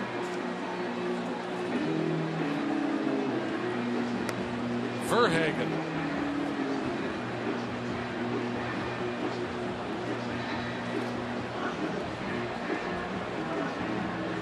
Drew Verhagen up from AAA Toledo. Would you struggle in this spot? You got 40,000 people waiting, and you're warming up on the. I don't believe I ever did it. Mound. Really? If I ever did it. I don't think so. Maybe once. It might have been a game in Atlanta a long time ago where Bob Nepper got hurt and I came in behind him.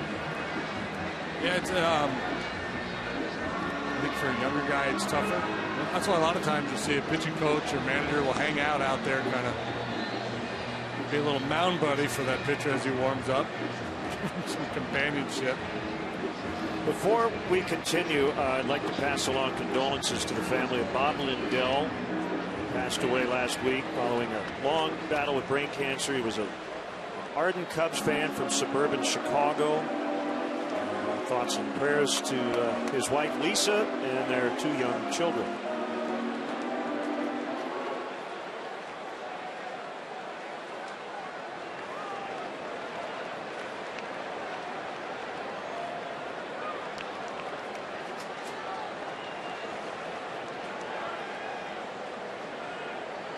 Fowler at first, 1 out and a 1-1 count on Schwarber.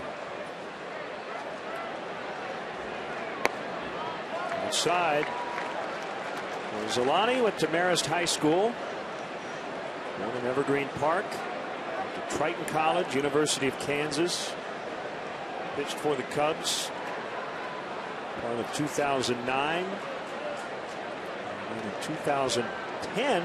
29 appearances, 23 were starts.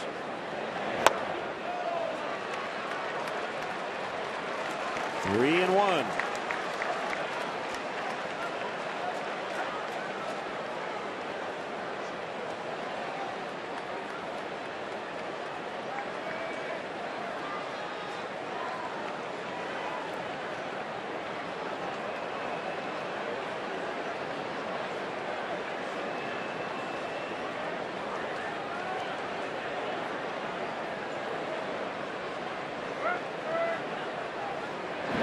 Check on Fowler. And Gorzolani started with the Pirates in 05. His career reminiscent of Zach Duke, who's now pitching for the White Sox. Both had success as starting pitchers early in their career with the Pirates and morphed into bullpen guys.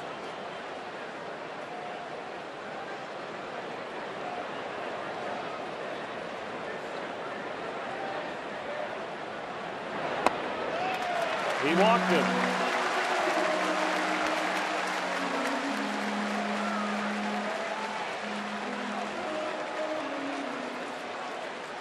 Southwest Airlines, how far did it fly on the Chris Bryant home run? 2-run shot in the 3rd inning, 351 feet.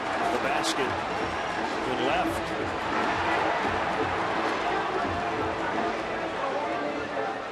Not as high as it was far. Towering home run. Well, too much to ask to do it again.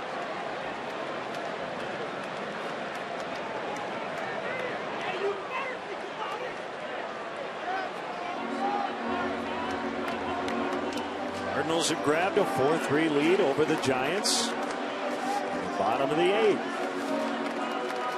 Well, this at bat here for Bryant, very similar to the at bat Kyle Schwarber had in the ball game last night, where he's got the platoon advantage. Brad Ausmus's hands are tied here. Rizzo's on deck.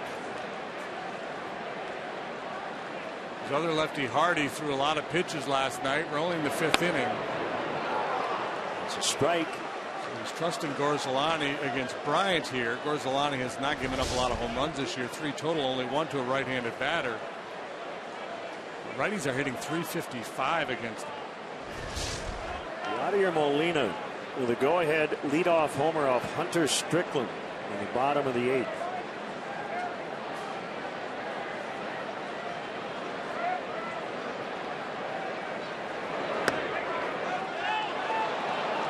By McCann, runners hold.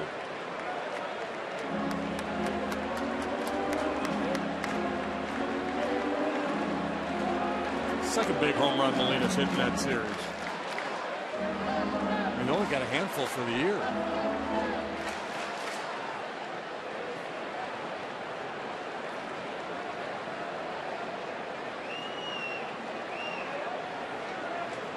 Bryant with a line drive single first time up. So 2 out of 2 single home run.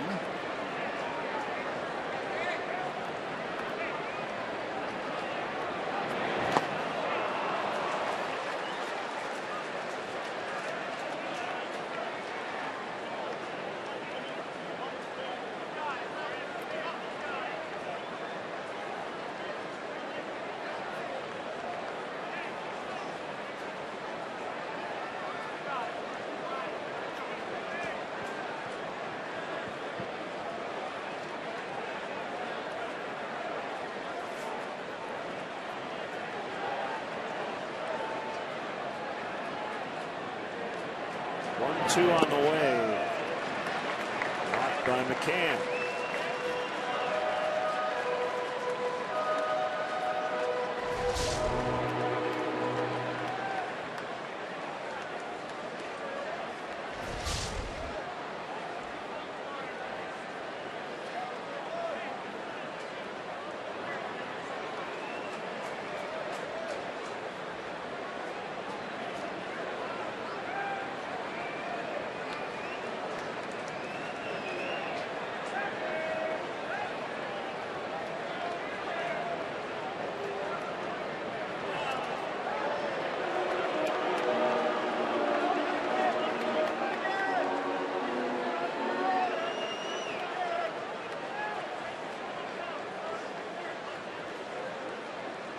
One out single by Fowler.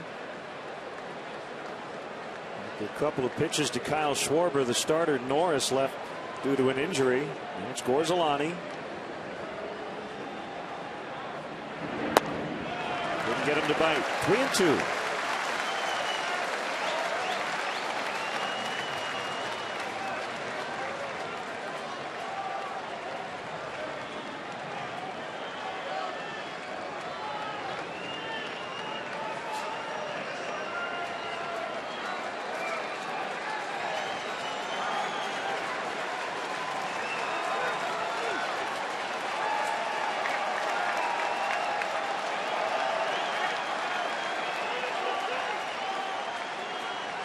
Here it comes. They're loaded up, and the tying run will come to the plate.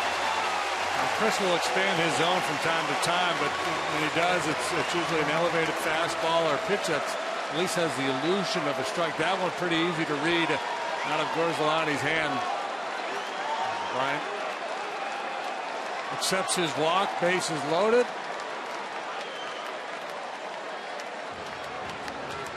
It's Jeff Jones, pitching coach. Hey, Clark, the official team mascot of the Chicago Cubs, can be part of your next gathering. From charity events and wedding receptions to birthday parties and grand openings, Clark wants to be a part of it.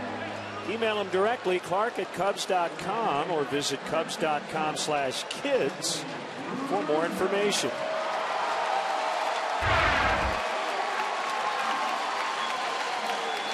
Anthony with a game-tying single in the ball game last night, knotted it up 6-6, and the Tigers had a 3-run 7th. Ultimately won 10-8. Big chance here for Anthony. 3 out of 8 in his career against Gorzolani. One of those 3 a home run.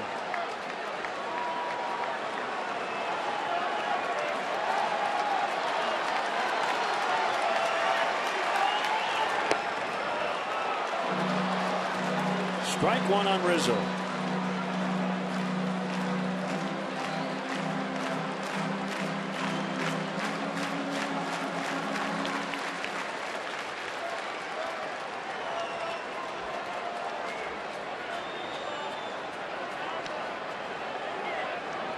Did not have a big pull shift against him.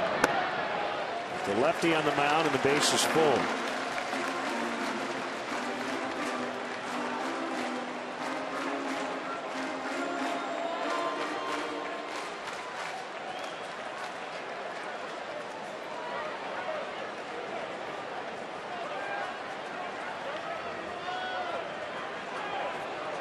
Anthony with an OPS of over 1,000 against lefties. But he chased one there.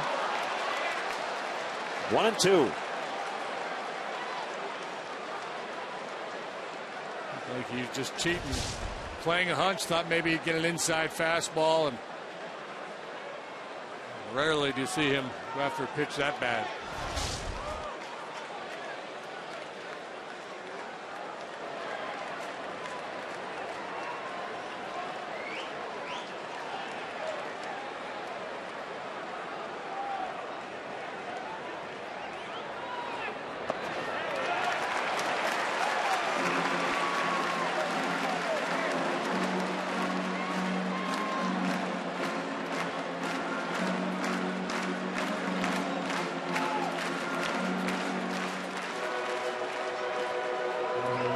Spot in this game. The Cubs recently were down 7-0.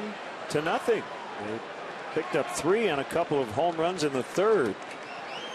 And they have the tying run at the plate, and we're only in the 5th. 2-2 is line foul. Way out front. He's so quick. So he's got 2 strikes. He's already been fooled by the breaking ball. It's understandable that Gorzolani and McCann would think they'd be able to get in on him with the fastball. And Gorzolani turned one loose at 94 miles an hour. But Anthony just so quick. Turned on it like he was looking for it.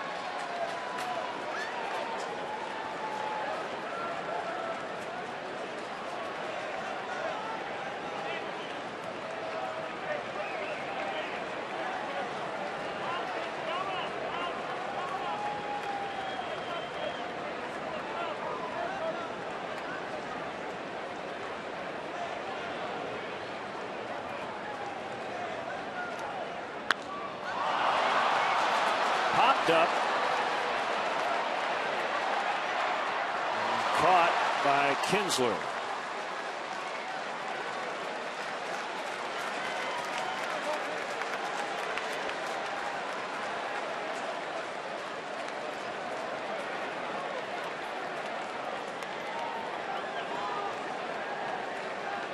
Gorzolani will not get a chance to face Soler. Looks like it'll be Albuquerque. We got the win last night for Detroit. Bases loaded, 2 outs, 5th inning. We'll be right back.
Tonight, throwing out a first pitch. He's a veteran of World War II. Great weekend for everyone at Arlington.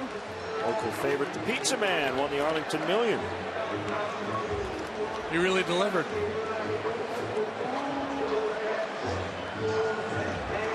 Here's Albuquerque. Got the win, as we mentioned last night.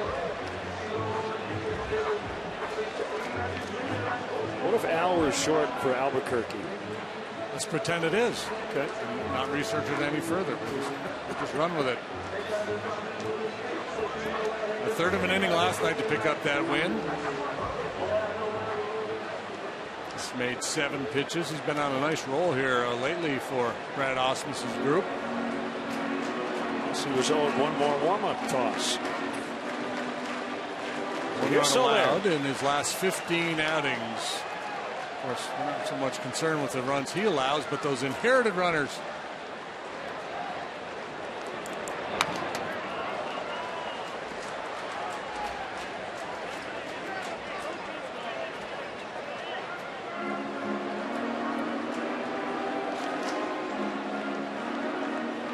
Basically a 2-pitch pitcher, fastball, slider, and he'll throw the slider more than the heater. That's what he started George with, and I suspect Soler will see a lot of spin from Albuquerque. Show me fastball. Didn't really want to throw that one in the zone. Game in Pittsburgh has gone final. Jay Happ got the win as the Pirates bested the Diamondbacks 4-1. 2-1. And Soler.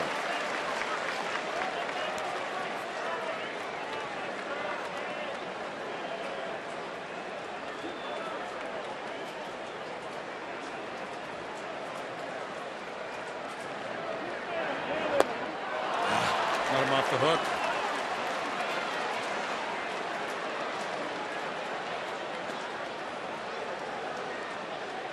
Tough thing for any hitter, especially a guy without a lot of experience, to stay calm in moments like these and force the pitcher into the strike zone.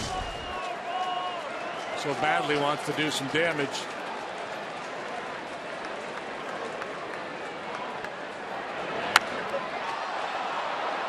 Right field line.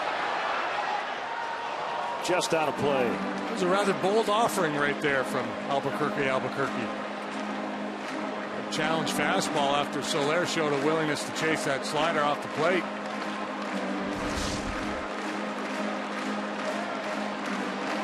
And scouting Soler, and you're going to say, be careful with the heater. He could hit the fastball, and he struggles with breaking pitches off the outside part and down. Well, for posterity, if nothing else, Alberto Jose Albuquerque. His real name is Soler. Pops it up. And a pitch. Kinsler has this one. Opportunity missed. Still 7-3.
chance to win 6 meals from the Simple 6 menu at Subway. Subway, eat fresh. Message and data rates may apply. Top of the order for Detroit. 4th time through. A little 2nd time around facing reliever Clayton Richard. And Clayton's done a nice job. 2 1/3 scoreless so far. John Lester tonight 2 2/3, allowed 7 hits, 7 runs, all earned, walked 3, struck out 4. John saw his ERA jump from 3.21 to 3.58. Hey, there's the Rockford Peaches making their way through the crowd. I believe those are the 7th inning stretch singers. High fly, deep right. Soler back, it's gone. A home run, Rajai Davis. Their 4th of the night. And 7th of the series for Detroit.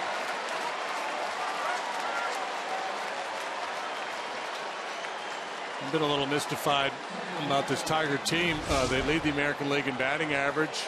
They're near the top of the league in on base and slugging, but they're middle of the packish in terms of runs scored. But they're swinging it here. These 2 ball games, that might not be the case for a while.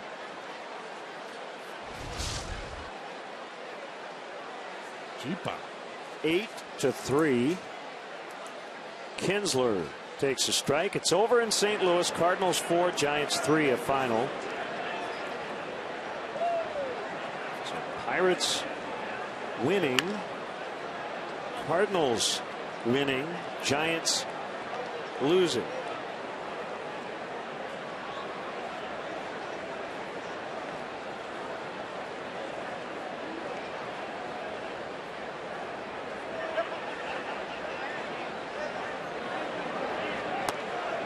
Swing and a miss, strike 3. Kinsler in a huge slump. 0 for his last 2. Hey, this Saturday, the Cubs play the Braves. First pitch is at 3:05. First 10,000 fans at the ballpark will receive a John Lester debut bobblehead presented by Las Vegas. For tickets, visit Cubs.com.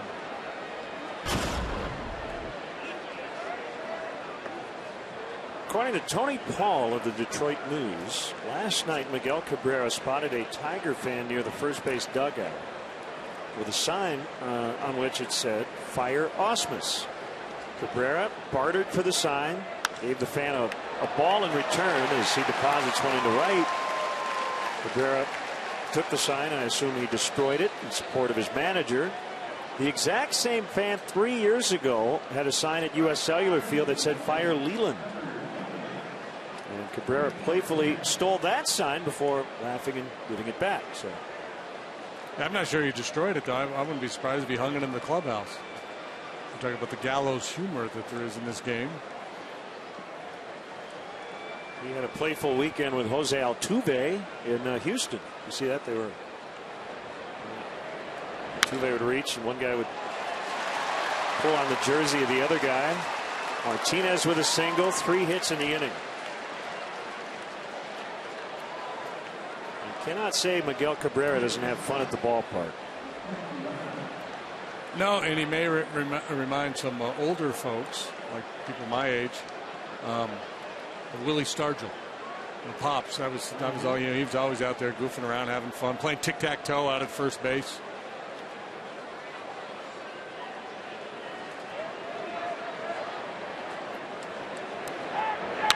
Castellanos line shot for an out. Every out he's made in the series, and he's made 4 of them, have been rockets. Talk about being locked in. Home run, double, and a bullet to right. How's this guy only hitting 237, right? You see somebody over a short period of time, you look at the numbers, and it doesn't make sense.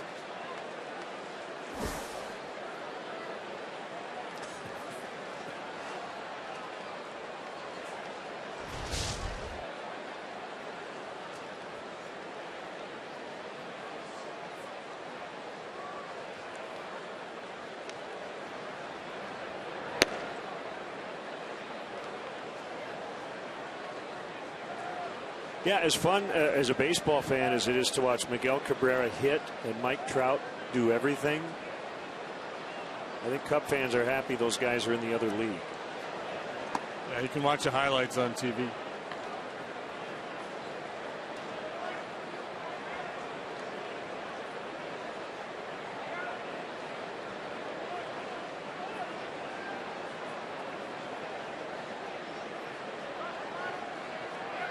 Two balls, no strikes to McCann. Cubs bullpen quiet. Another ball struck well. Soler is back, and a little leap in the grab, and that will end the inning. Davis led off the frame with a home run. 8-3 Tigers.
In this series for Detroit, they've hit 7 out of the ballpark, 31 hits, 18 runs so far.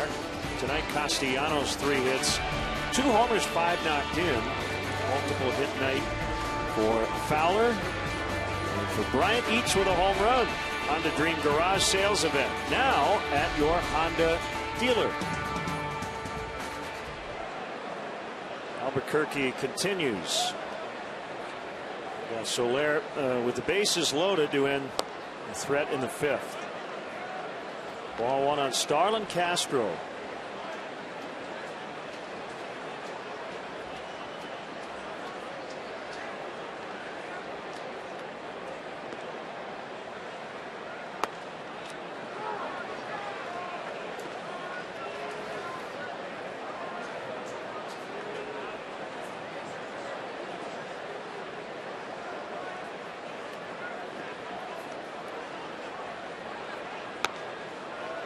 Two and 1.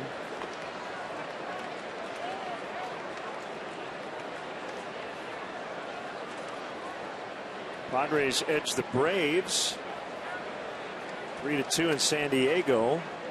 It was a matinee and a fair ball into the left field corner. As Castro will make his way into second. So the Braves will come to Wrigley for 4 games starting tomorrow night, after getting swept in 3 in San Diego. Braves are now 21-43 on the road. Brutal. I think they've lost like 18 of 20 on the road, something like that. 6 starts in positive fashion for the Cubs. Leadoff double by Castro.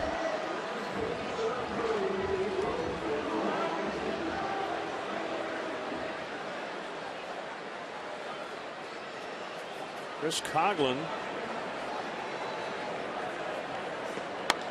David Ross. Might we see Kyle Schwarber catch? Well, Montero's on deck. Oh, Montero on deck. Well, that would explain it. I guess the answer is no.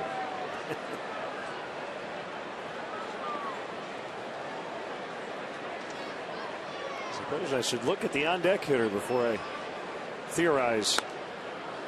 0-2. Kyle was out early today. Cubs didn't take BP. But Kyle was down with Mike Borzella working his receiving skills this afternoon.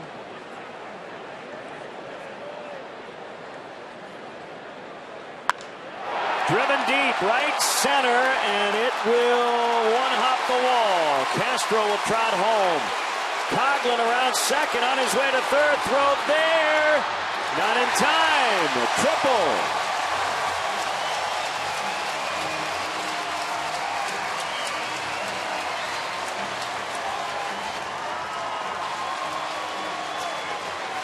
Had the play in front of him, decided it was worth it, and he made it. And boy, he doesn't believe in singles, does he? Everything he's hitting lately is meant for extra bases.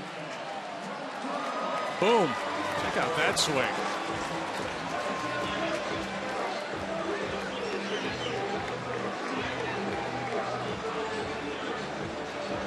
I've seen many triples in the middle of this ballpark. Most of them are in the corners. A risky play with nobody out, but he made it. Now, great opportunity to put a crooked number on the board here in the home sixth. People sitting at home just about ready to give up on this game. And then they get pulled back in. Cubs put up 3 in the third. Double triple to start the sixth. Here's the slide. That is a long slide by Coughlin.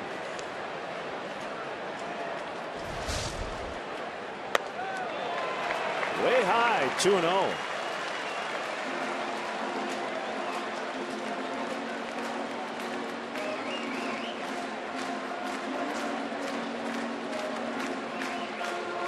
Nobody up in the Tiger pen.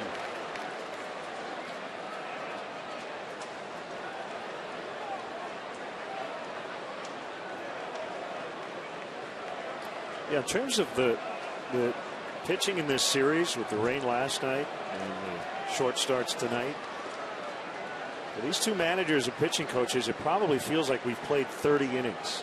Just trying to figure out how to cover all these outs.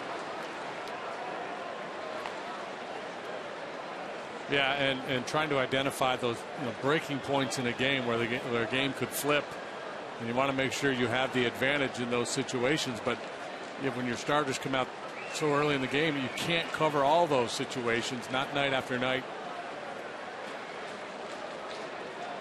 not without risking burning guys out. 3-1. Russell on deck.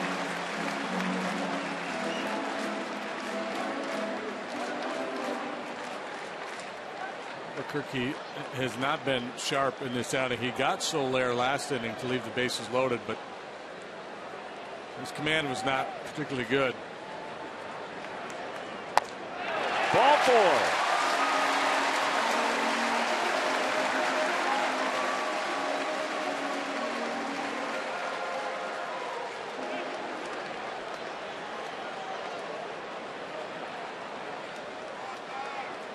Jeff Jones needs walkout music. We could have done the whole Beatles White Album.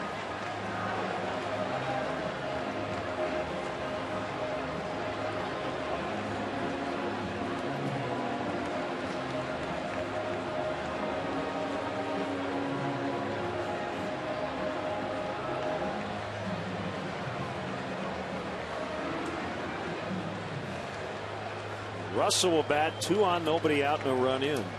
Shortstop, number 22, Addison Russell.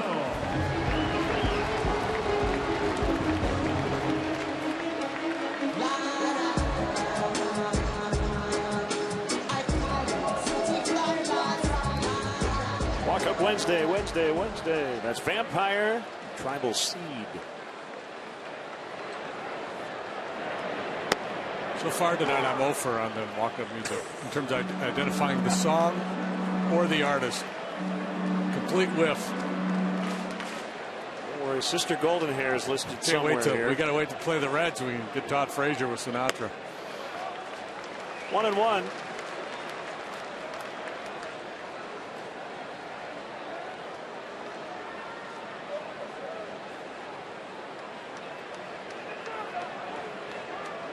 Make a big noise here, Addy. Good pitch. Slider, 1-2. His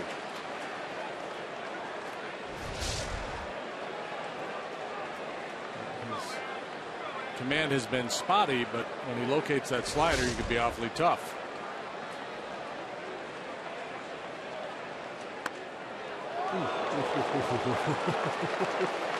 Sneak attack with a comeback 94-mile-an-hour heater that has just been off that outside corner.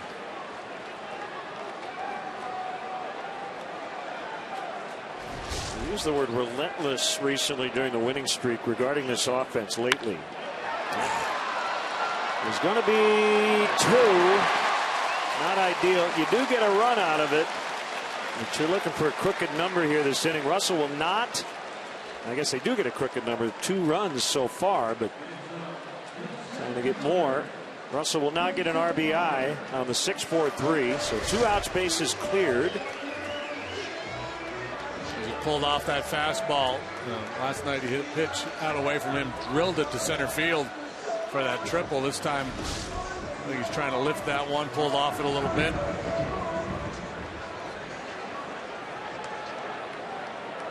He's frustrated. Here's Fowler. 8-5 now. Swing and a miss.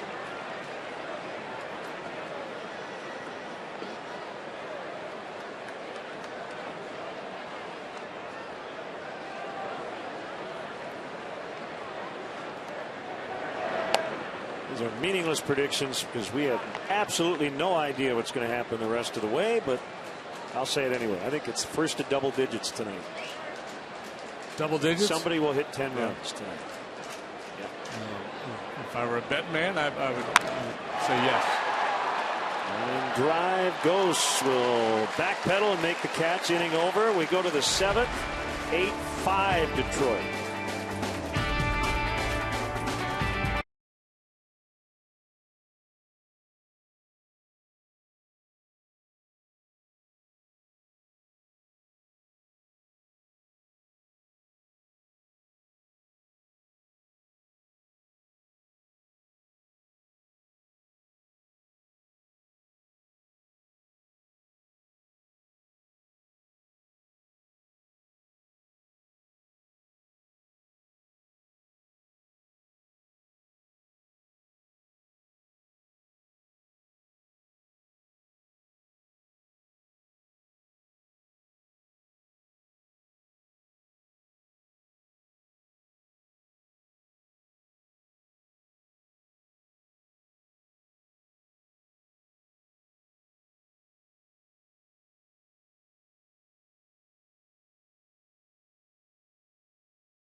Alexander by Ray Pila.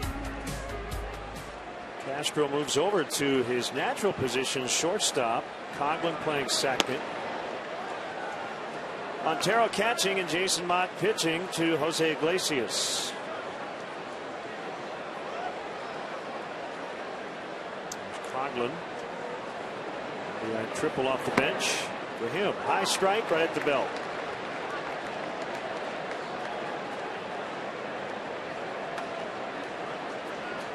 Jason 7-1, 3.77 ERA. Floated into short right, base hit. Please. 6 hits in the series for Iglesias. Infield single and then that blooper. Hit the ball hard last night. He's been a little fortunate here this evening.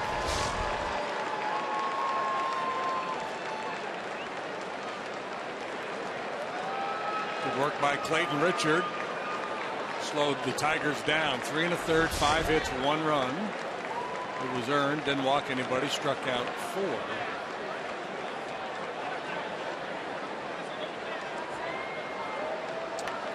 Norris left this game. Daniel Norris with a sprained right oblique.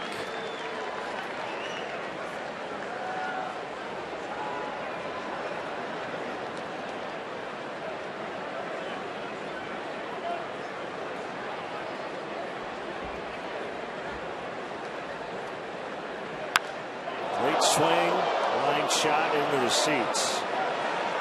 So if you're into factoids, here's one for you. John Lester allowing 3 home runs tonight. It's the 3rd consecutive game in which a Cubs starting pitcher has allowed 3 home runs. First time that has happened since 1956. Aaron on Sunday, Jason Hamley yesterday, and John here tonight.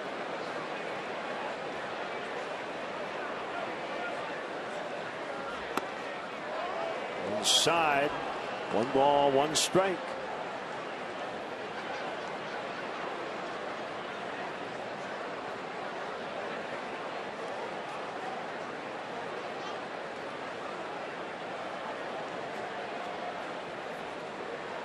Tyler Collins is on deck. Have to take away the bunt here on Ghost. Even with a strike, when you get to 2, you can back off a little bit.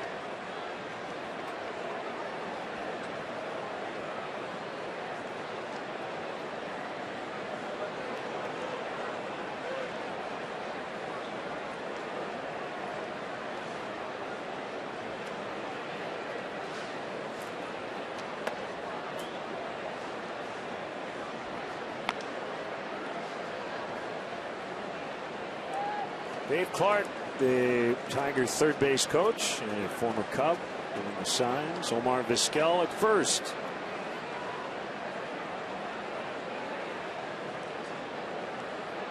You know what they have in common? Tell me. They both won Gold Gloves. Clark is a boxer. Golden Glove. Yeah. Vizquel is a shortstop. Good call.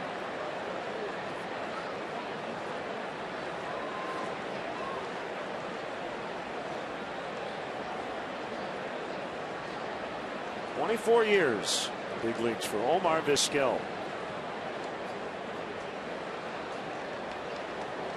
One hopper at second base would work. Line drive the other way. The Tigers are in business. That works for the Tigers, not so much for the Cubs.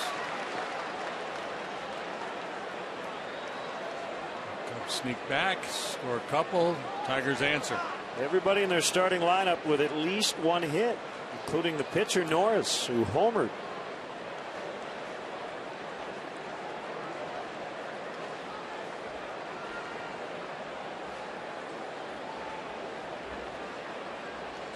Collins, who played left last night, announced.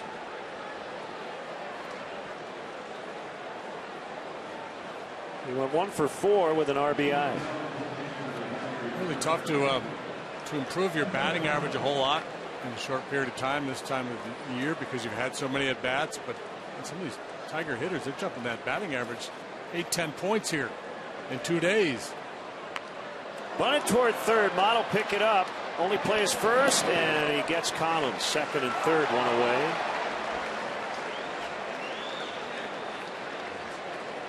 Based on the body language, it looked like Jason was thinking about taking a look at third. Then he peeked a little bit at second. But on a ball like that, you almost have to just know you have no chance at either of the lead runners. You have to make sure you get it out. This is a nice bunt. He starts to open up the hips like he's thinking about taking a shot at second, and then steams that throw across to first. Cubs will bring in their infield against Davis. Struck out first 2 times, infield hit, then a home run.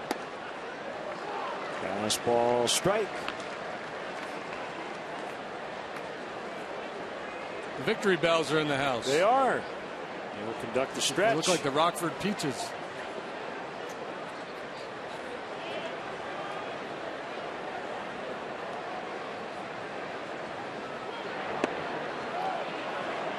It is held.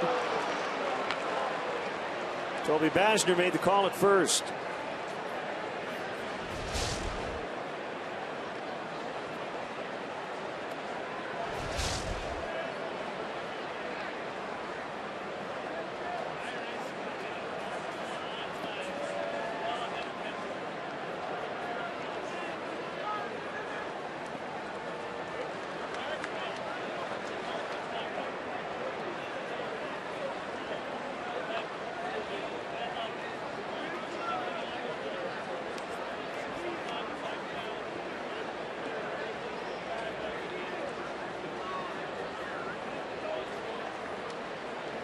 Short night for John Lester. 2 2/3, 7 hits, 7 runs.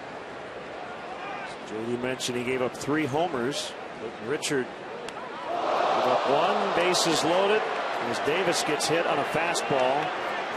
And on purpose, you saw Mott's reaction.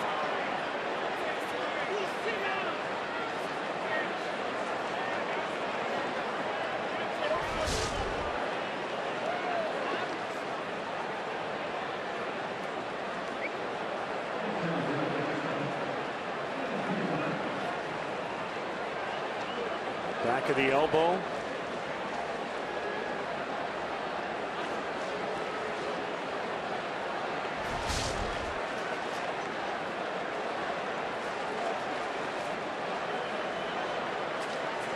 Chris Bosio out to the mound. Ian Kinsler has made outs his last 2 times up, but he has 7 hits in the series. The bullpen had been on a really nice roll. A little shaky here of late. Pedro Strop last night was charged with 3 runs, but I thought he threw the ball really well. He, maybe 1 mistake. A couple of bunt singles to get the 3-run rally started for the Tigers last night. Kind of ironic the way the ball has been jumping out of here. And that was a big part of it last night.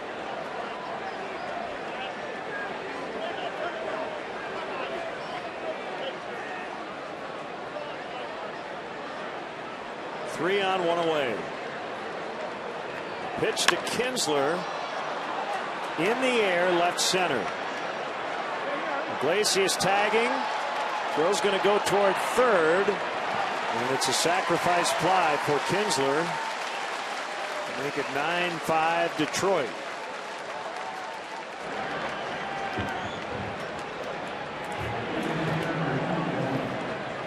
Ghost tagged as well. Fowler's throw went toward third, and when that happened, Ghost decided to stop. He didn't want to get thrown out before the run scored.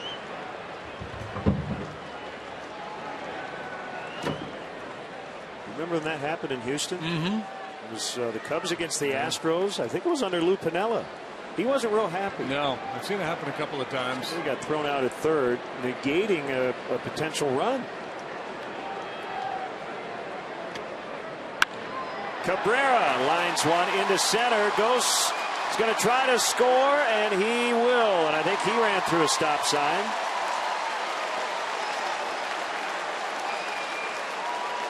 Ten to 5.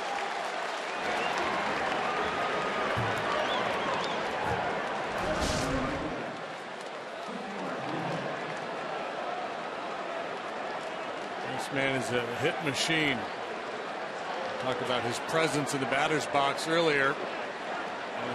Because the ball was so sharply hit, Dave Clark throwing up a stop sign there. But this one with 2 outs, you would expect Ghost to score on just about any base hit to the outfield.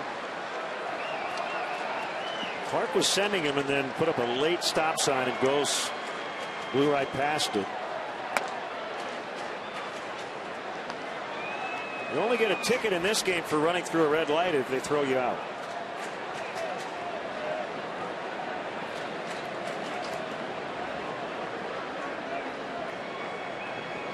One 1-0 on Martinez.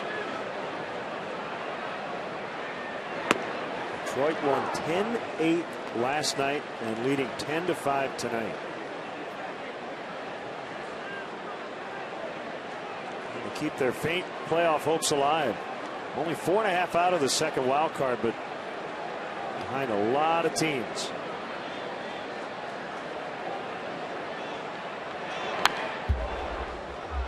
Dangerous pitch there, elevated fastball.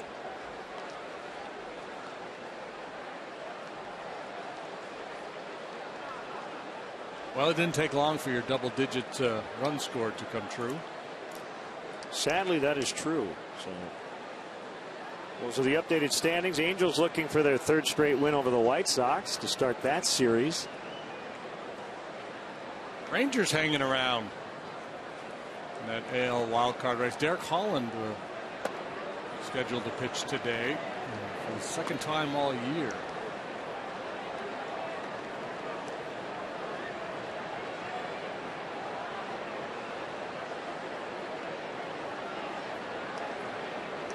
And the Rangers beat the Mariners 7-2 behind Derek Holland. Orioles a 5-4 winner over the Mets.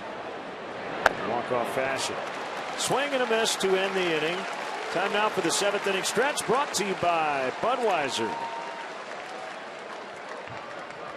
Tonight's guest conductors for Take Me Out to the Ball Game, the Victory Bells. All right, Cubs fans, let us hear ya. A 1, a 2, a 3. Take me out to the ball game. Take me out with the crowd. Buy me some peanuts and Cracker Jack. I don't care if I ever get back. Let me root for the Cubbies. If they don't win, it's a shame. For it's 1, 2, 3 strikes, you're out and the old ball game.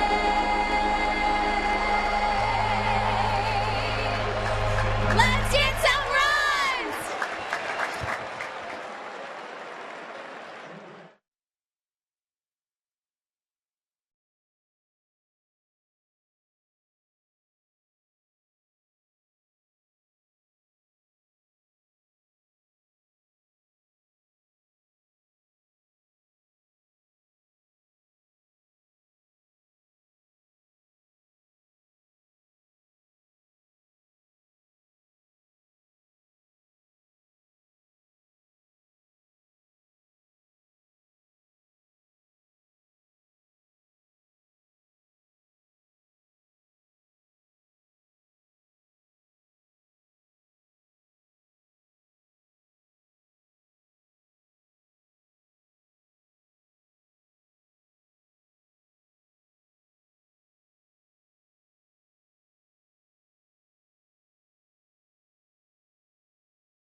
On their way here in the 7th, Kyle Schwarber sends one high and deep to center. Back is Ghost. It's gone. A home run. It's not over yet. That one off Drew Verhagen. Greeted rather rudely. First pitch that Verhagen throws. Schwarber jumps all over for his 10th home run.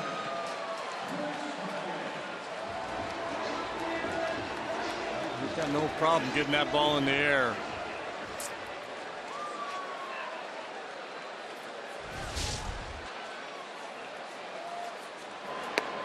He has the strike. Kyle Schwarber does among hitters with at least 125 plate appearances. The 6th best at-bat to home run ratio in Major League Baseball.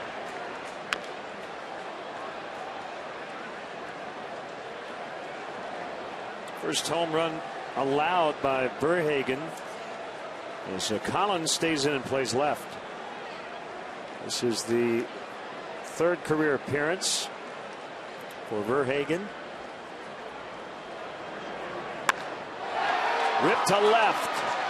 Foul by a foot or so.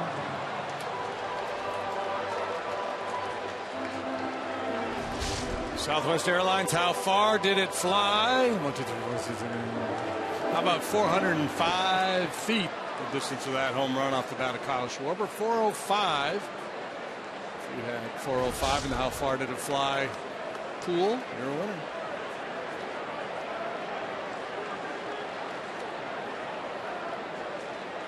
So just to give you an idea of what Schwarber's doing here, the gentleman with better at-bat to home run ratios than Schwarber in the big leagues this year, Giancarlo Stanton, Chris Davis, Mark Teixeira, Nelson Cruz, and Bryce Harper. Broken bat roller into right for Chris Bryant. That is his 3rd hit and his 4th reach.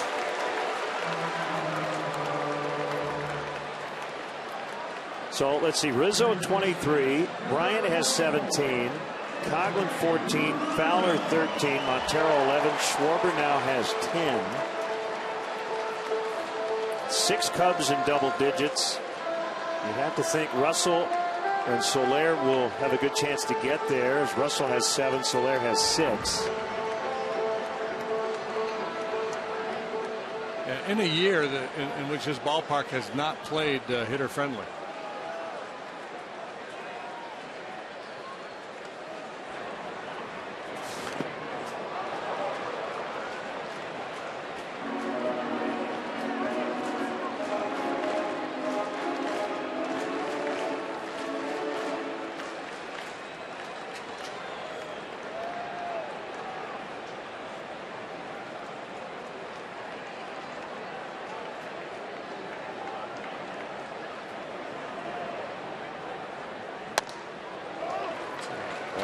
Tough situation for this young right-hander. He made one big league appearance last year. It was a start. He pitched once out of the bullpen earlier this year with the Tigers. Starting pitcher down in AAA. Changeup.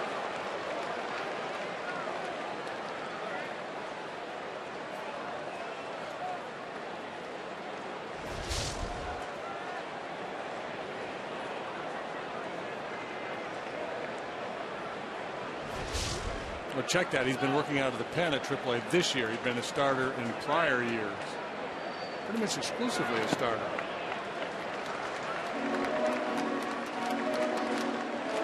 From Texas to Navarro College and Vanderbilt.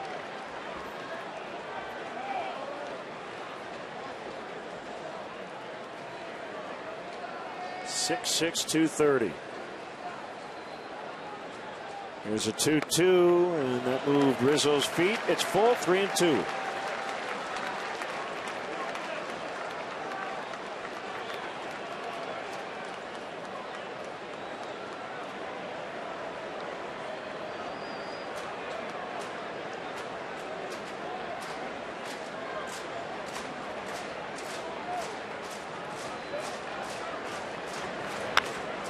On the ground, Kinsler quickly. Oh, he overran it.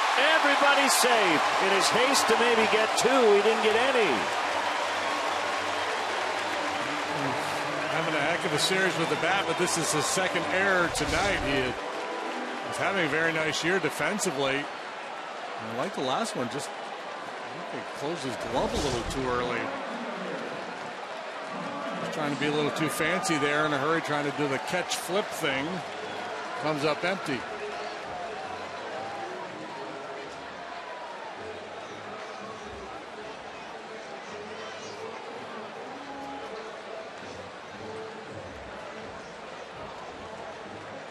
Comes Brad Ausmus. This is not going to be a pitching change as lefty Hardy's just playing catch. I think that's Boyd they've got up. Or is that Boyd? The starter, yeah.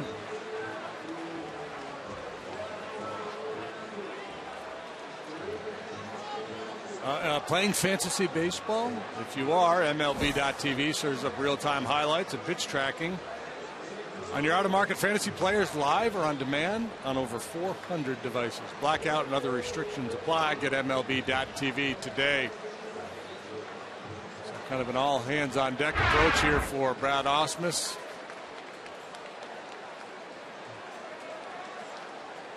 Boyd, who has been in the rotation, getting ready in the pen.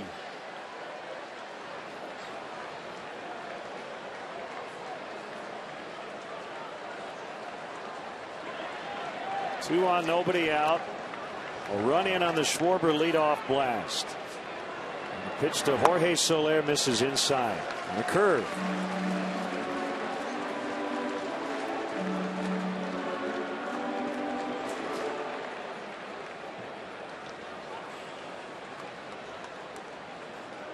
A tough night for Soler so far. Ground out, punch out. Infield pop with the bases loaded last time. 2-0.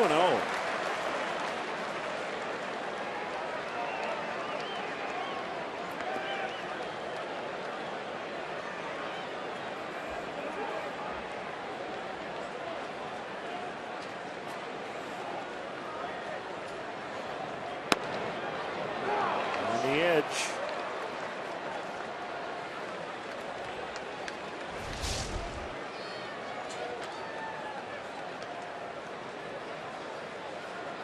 Just caught it.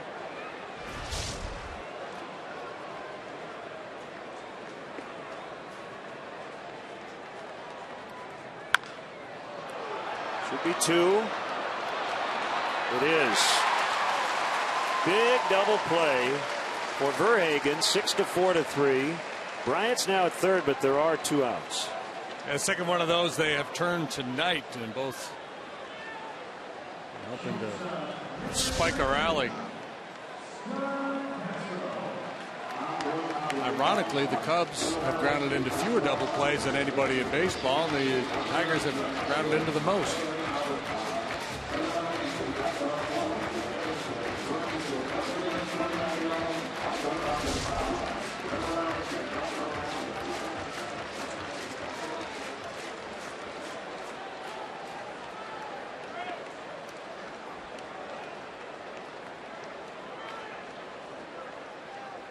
Castro takes a strike.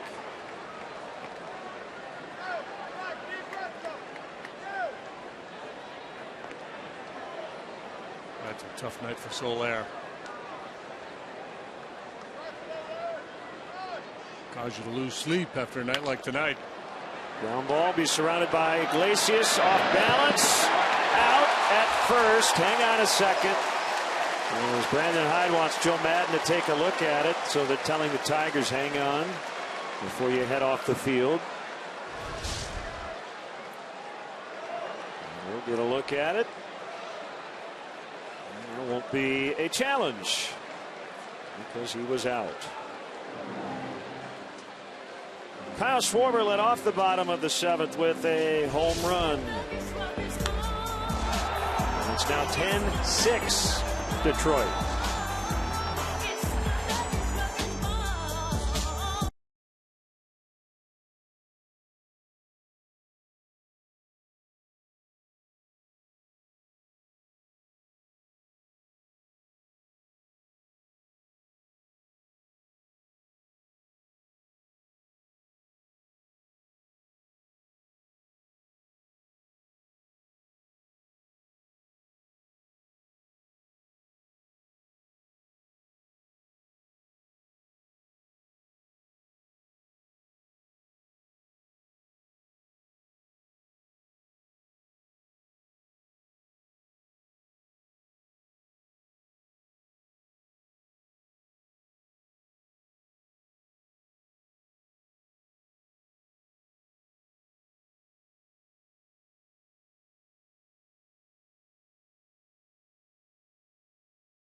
with yet another home run. He's got 10 already.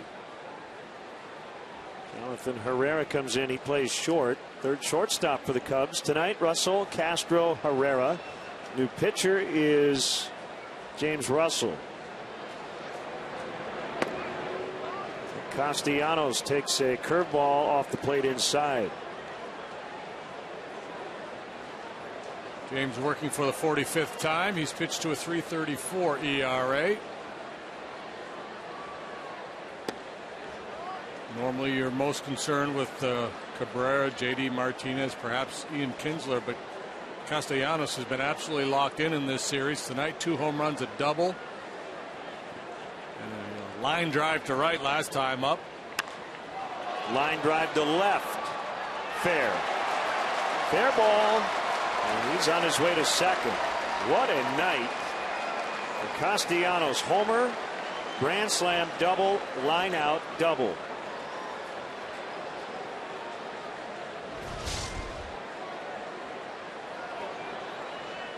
Remember a night Mark Kotsay had with Atlanta against the Cubs maybe 7-8 years ago. He hit for the cycle. And I remember saying if he had 12 at bats, I think he'd go 12 for 12. Yeah. Castellanos has had that kind of night, and he's done. He's out. That's it.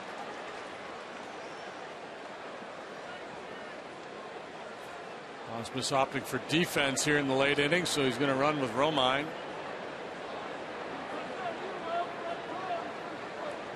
Castellanos and a number of these Tiger hitters are going to be weeping when they leave Wrigley Field tonight. They're not going to want to leave. That's McCann off the plate.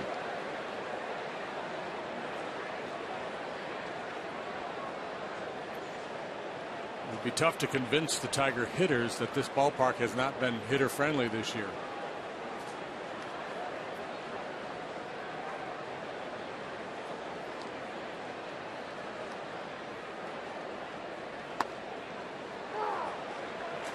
One and one.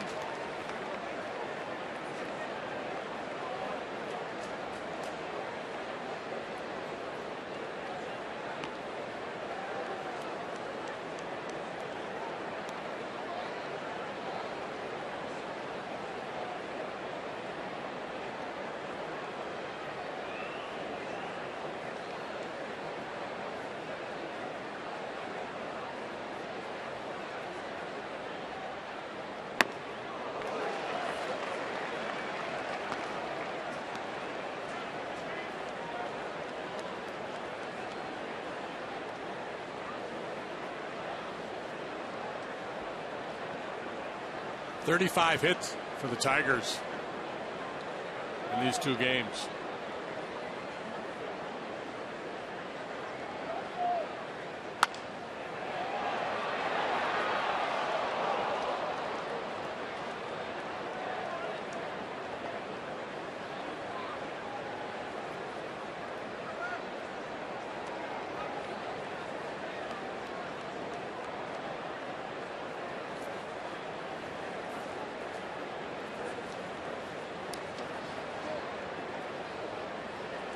Braves come to town tomorrow for a 4-game series. Tomorrow night, Jake Arrieta will pitch for the Cubs. Mike Foltynewicz for Atlanta.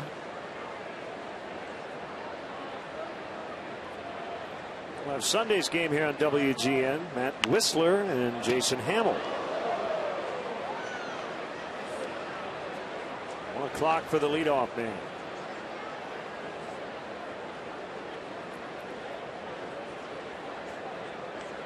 Foltynewicz, then Shelby Miller. He flirted with a no-no last time out. Williams Perez will pitch the Saturday game. Get familiar with him. And then Whistler. Arrieta, Hendricks, Heron, Hamill for the Cubs.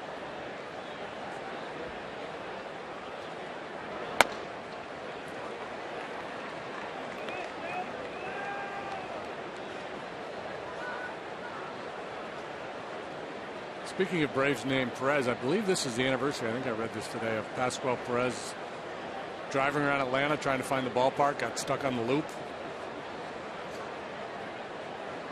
Couldn't find the exit to the stadium. Swing and a miss, strike 3. 1 out here in the Tiger 8th.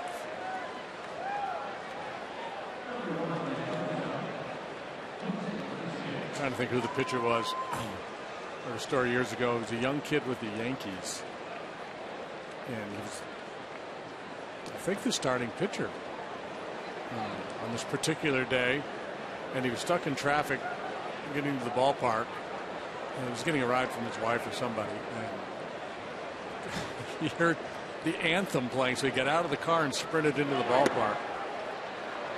Stolen base for Romine. It was Old Timers Day, so it was way before the actual start of the game.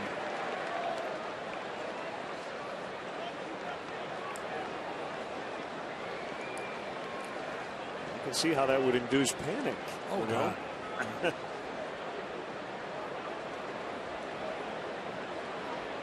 Field has to come in here. Yeah, the Tigers just have not let up on the gas pedal in this one. 3 in the second. A grand slam by Castellanos in the 3rd. They added a run in the 6th, 2 more in the 7th, threatening again in the 8th. And I think Brad Ausmus would say the reason is we have to. The Cubs have had lots of chances.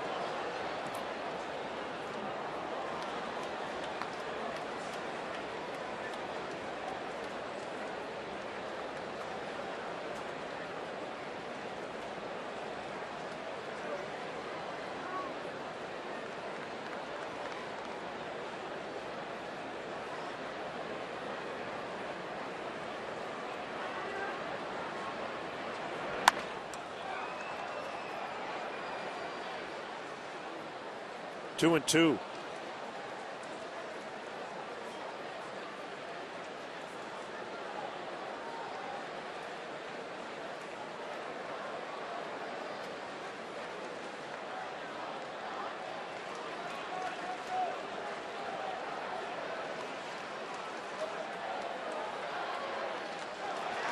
And he got him. Big strikeout for Russell. 2 outs. Here comes Gose.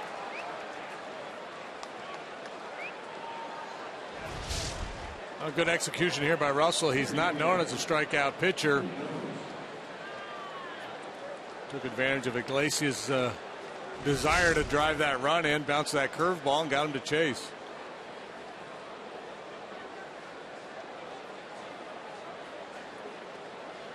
Bryant way in at 3rd, even with 2 outs. Gose. Always with the potential to lay down a bunt for a hit. 1 ball, no strikes.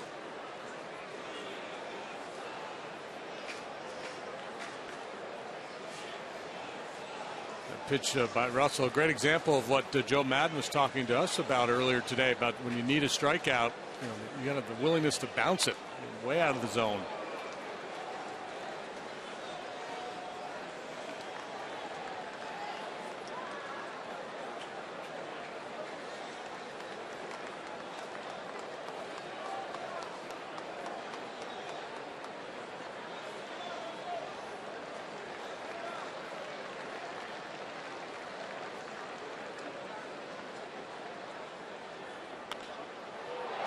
Pulled down the right field line.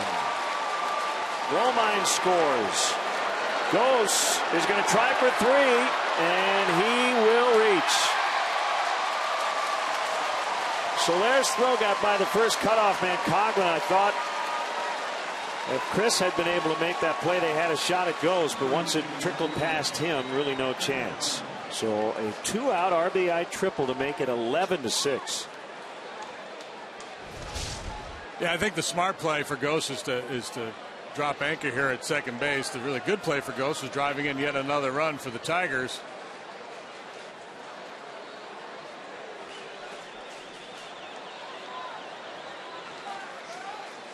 Let's see if Chris is able to keep the tag on if Gose pops up off the base.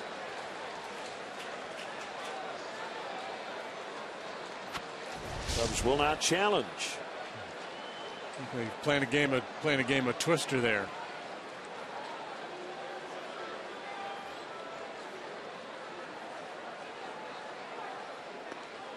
In that relay situation, if the first guy doesn't get a clean throw, either chest high or an easy hop to contend with, he's going to let it go and let the second guy handle it.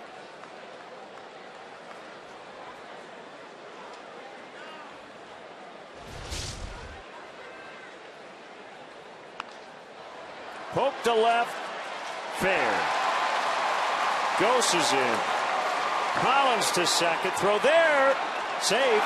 Quick tag by Coughlin. Good throw by Schwarber, but tardy.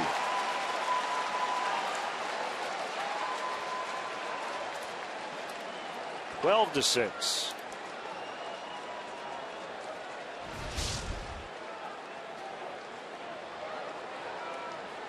The Tigers were up 7-0 before the Cubs started scoring. It's like this game is bound and determined to end up with a football score. Schwarber has displayed a pretty strong arm out there in left field.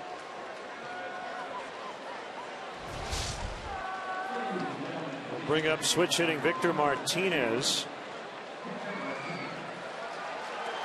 in the pitcher spot.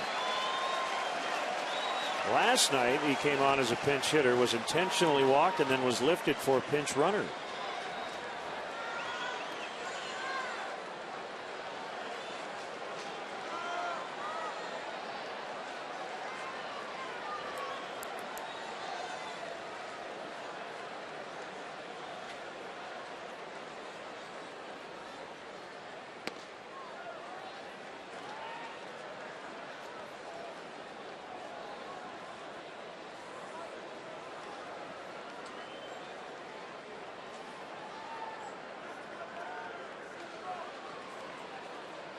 Well, the Tigers playing in this series like the four-time defending American League Central champs, even though odds are they're not going to make the playoffs this year.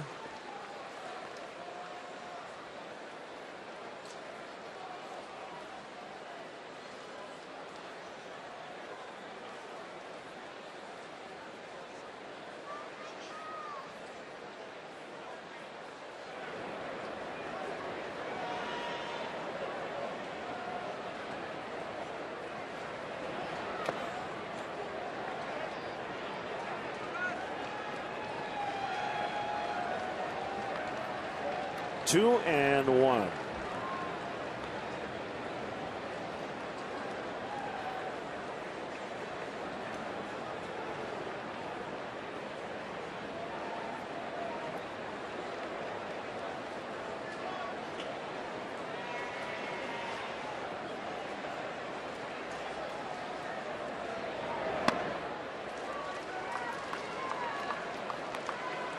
Well, even if this is not the year for the Tigers, there's reason to believe that it's not going to be a big rebuild for them. They've got a lot of talented players already here at the big league level. So the question is how quickly these young pitchers come. Guys like Norris and Boyd. How much does Justin Verlander have left? Apparently in his last start he was really good.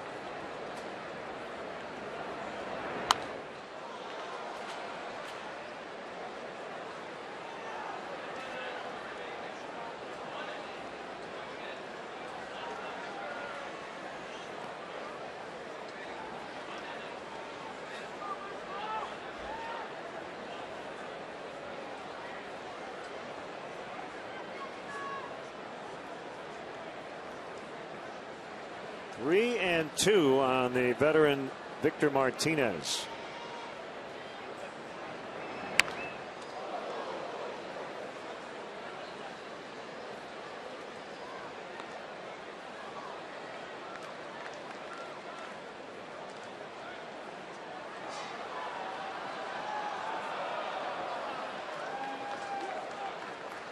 Phillies beat the Blue Jays 7-4 tonight.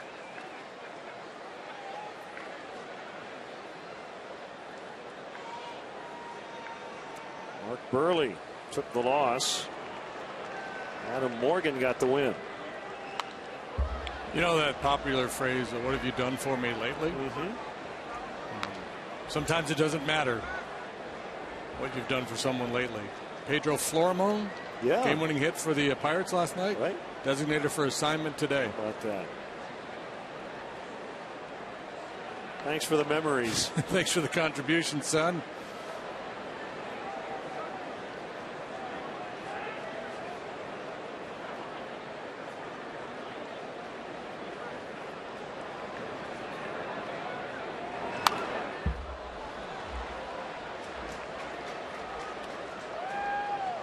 Royals lead the Reds 4-3, top of the 6th. Had some rain there earlier. That's why they're behind us, even though they were supposed to start earlier.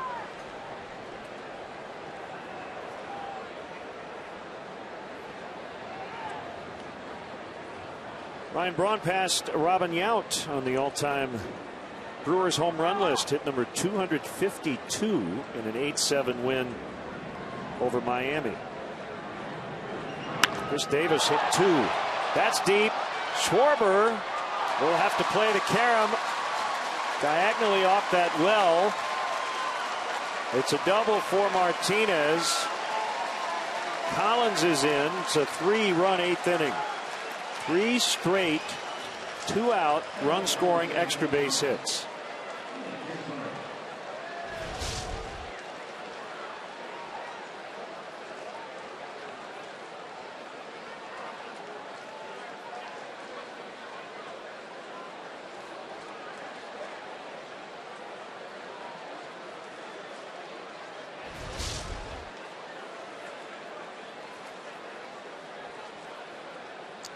Third out, proving to be elusive here with no action in the bullpen.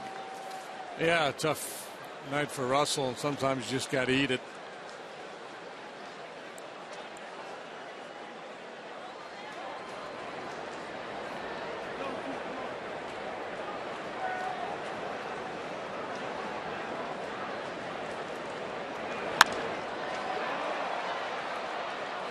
Kinsler lines out, inning over. They add 3 to their lead. It's 13-6.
He's in the ball game to play third base. He pinch ran for Castellanos.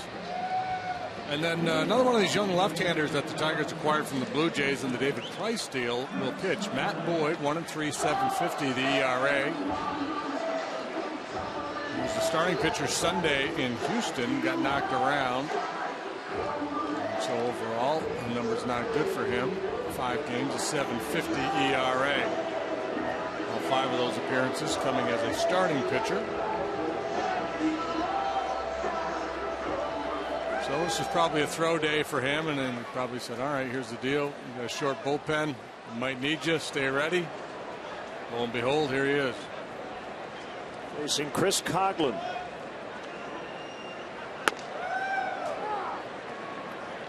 So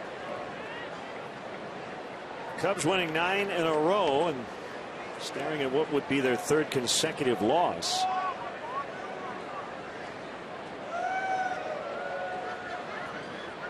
Swing and a miss. Yeah, with last night's loss, back-to-back losses for the first time since they were swept by Philadelphia. That was July 24, 5 and 6. So after 8-game home winning streak last night, a loss tonight would put the Cubs at 8 and 10 against the American League this year.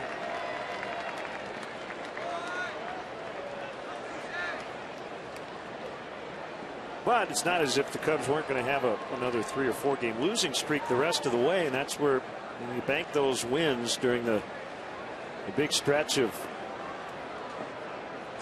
15 out of 16. Give yourself a little cushion. Yeah, and that's why we always preach in baseball, don't get too high, don't get too low, because when you get on a roll like the Cubs were, and 15 out of 16, and then if you do lose 3 or 4 in a row, it can be really deflating, and that's up to that guy right there and the coaching staff and the veteran guys to make sure there isn't a big letdown if you lose 2 or 3 in a row after a great streak.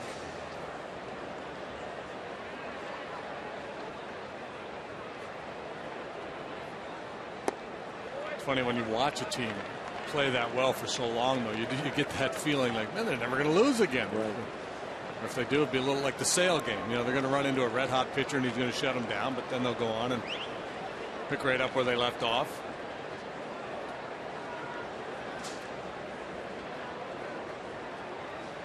Two from Boyd is popped foul out of play. The Tigers with back-to-back games of 19 hits. This is the 4th time, according to their Twitter account, since 1914 they've done that. And the first time since a doubleheader in St. Louis in 1935. That would have been the Browns.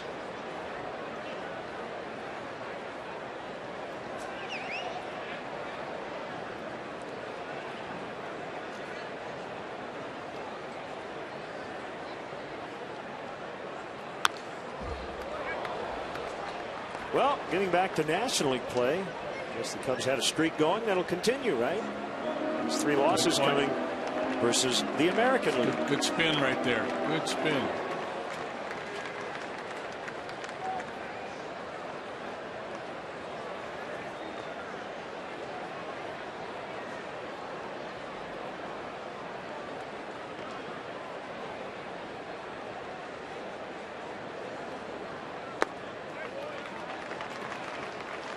So this kid at Double-A this year was 6-1 with a 1.10 ERA in 12 starts. Double-A for the Blue Jays. And then the Blue Jays Triple-A club, 3-1 with a 2.77. Made 1 appearance with the Tigers Triple-A club and then was called to the big leagues.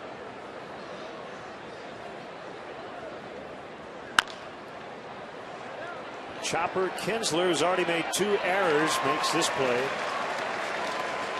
We get Coghlan. 1 out, Montero coming up.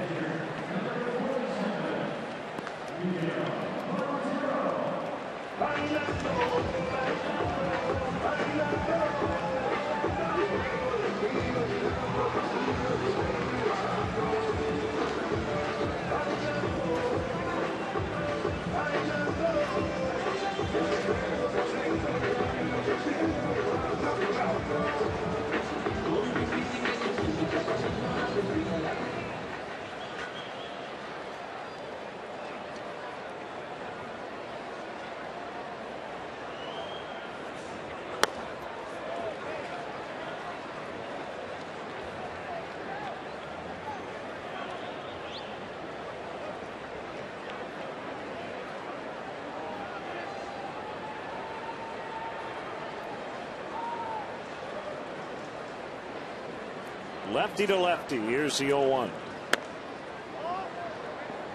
1 ball, 1 strike. He's blown straight out pretty much all night. He's died down a little bit. Has definitely been an offensive environment.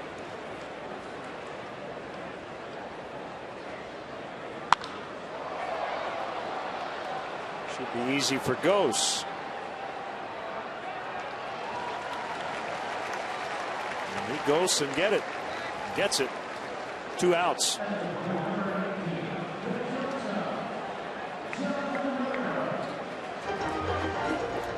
Jonathan Herrera will get his first shot. Switch hitter batting righty. What's his walk-up song? I don't have my list, but it was that one.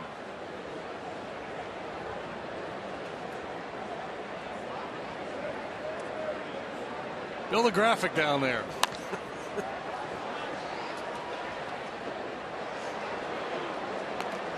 Hey, a couple of Cubs minor league notes. Congrats to the Eugene Emeralds. Sunday, a few days ago against Everett, a combined no-hitter. It was the Emeralds' first no-no since 1968. No strike. The Southern League, that's the Double-A league with Tennessee. Ryan Williams, right-hander, pitcher of the week. He's had a really good first full pro season. 12-3 with a 198. 10th round pick from last year. So that's the good news. The bad news is it looks like outfielder Billy McKinney is done for the season. He's got a hairline fracture in his right knee. Hit 300 in 106 games between Myrtle Beach and Tennessee.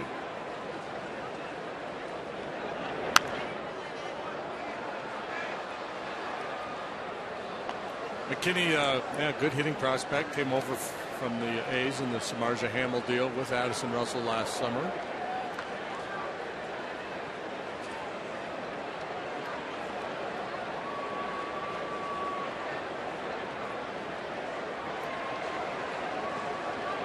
One-two pitch. It's 2-2. You see, Maikel Franco could be done for the year. He's got a tiny fracture in his left wrist. Fine rookie third baseman of the Phillies. I had not seen that.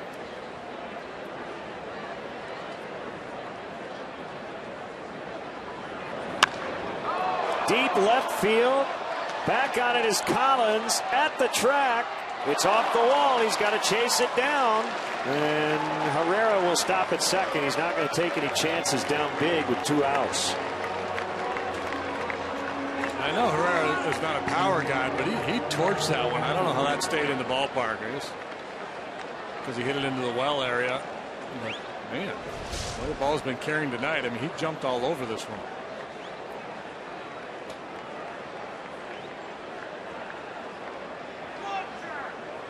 I think he thought he got it.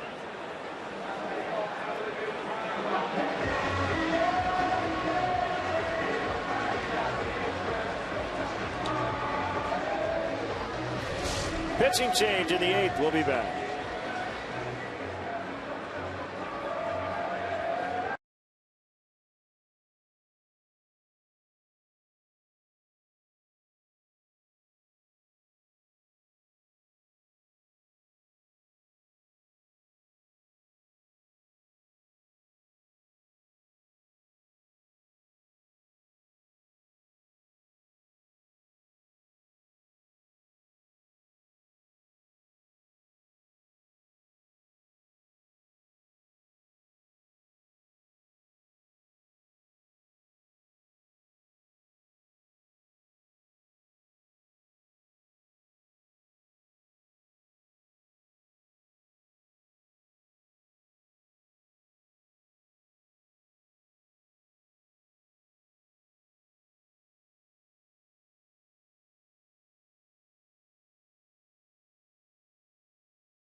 are his numbers combined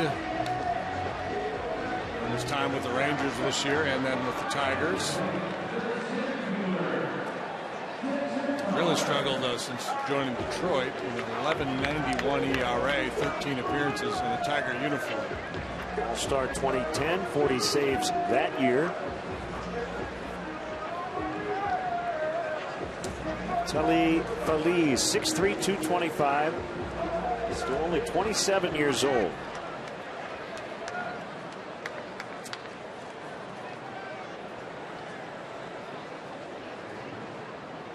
He was the first rookie to record 40 saves.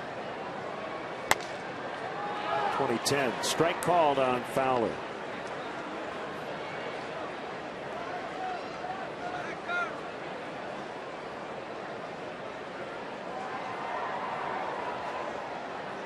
American League Rookie of the Year that season. 2010.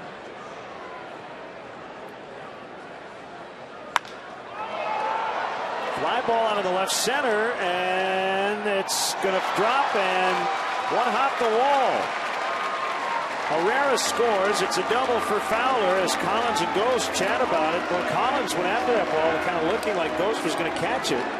And it looked to me like Collins was the one guy who had the best shot. At any rate, 13-7. Should have been a relatively easy play for Collins. He quit on this ball early. Didn't have a good read on it at all. You can tell by the angle where he was and where the ball ended up. Bad read and a break for the Cubs and Fowler.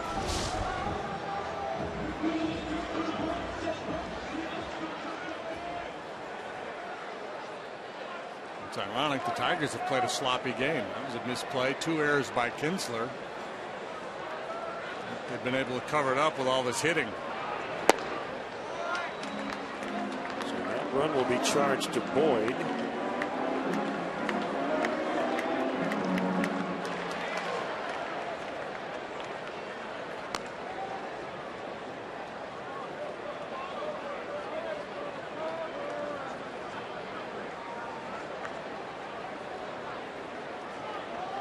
Yeah, you said it earlier. This game seems destined to end in a football score of some kind. It was 7-0 before the Cubs got their first run. Swing and a miss. 1-1.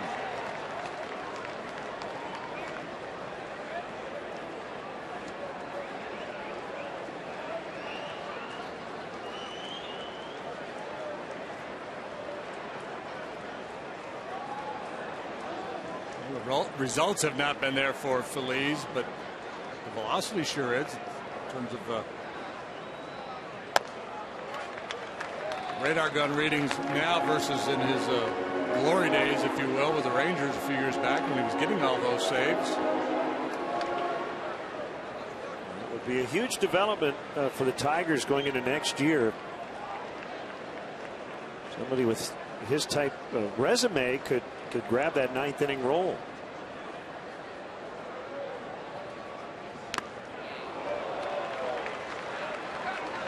2-2. And you see 96 and you go, wow, that's intriguing. And then you think, yeah, every team's got about 4 guys who can do that. Yeah, now. It used to be, there was a few in the league. It seems like there's at least 1 on every team, and usually 2 or 3.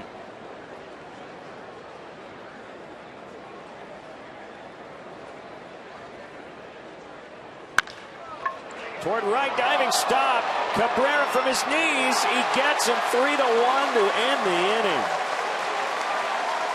Miguel Cabrera with a great defensive play. That saved a run. And the Cubs are finished in the 8th. They get 1. It's 13-7.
requirement for a starting pitcher to get a win should be waived, because tonight I can make no case for any of their relievers to win this game.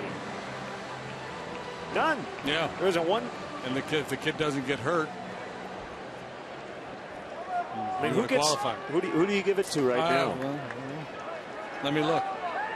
let me do some deep research here. You give it to a third baseman. Cabrera, line shot in the left. That is their 20th hit of the game. And it's a season high allowed by the Cubs, topping only last night. His third straight hit. You know, you and I both saw Albert Pujols when he was at his best. I'm not sure it's as good as this guy. I think he makes it look so easy.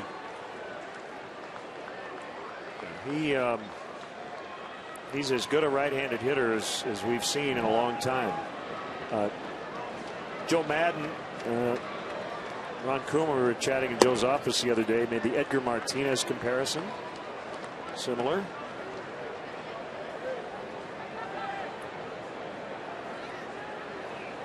One 1-0 on J.D. Martinez.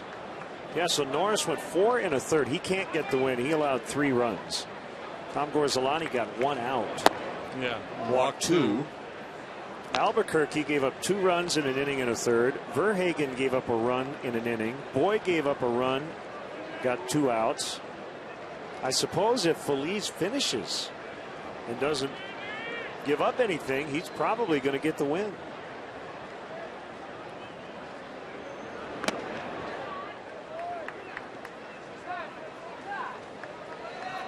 I guess somebody's got to get it. Chris Hey, Denorfia is going to pitch possibly if Russell hits a pitch count that's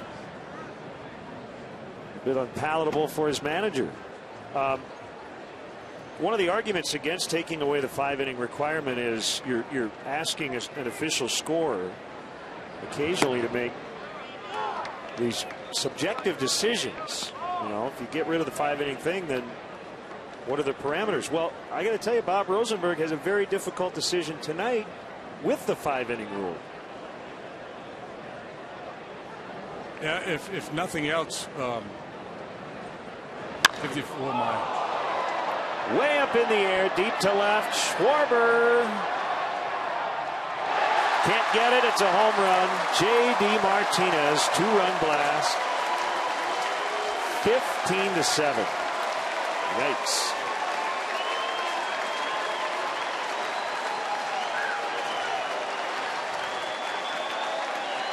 I'm having flashbacks because this reminds me of a couple of those Tiger teams that I pitched against back in the mid-90s with the Deere, Tettleton, Fielder, and all those guys. Yeah. Trammell, Travis Fryman, and Cavilla. Yep.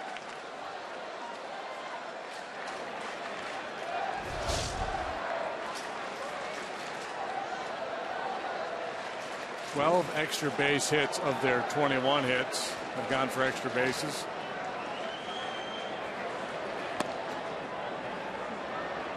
Forgive my redundancy. Well, at least maybe we'll get to see Chris Denorfia pitch.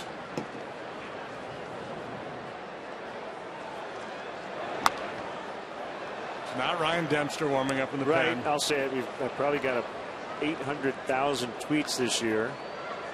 When you say that Chris Denorfia looks like Ryan Dempster, and I have generally not said it, but I'll say it tonight if he pitches. Especially if he does that shaky glove thing. So anyway, maybe if nothing else, change the rule so that if a guy gets injured, he could still qualify for the win even if he doesn't go 5. Sure.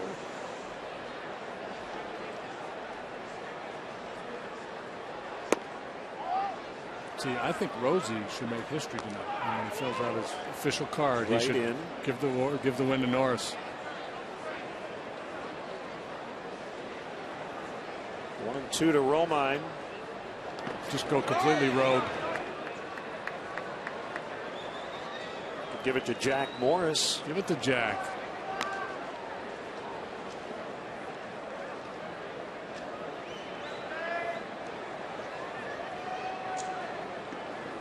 Well, Maybe Denorfia gets the final couple of outs at the top of the ninth, and then the Cubs pull off a miracle, and he gets the win. As Russell throws out Romine.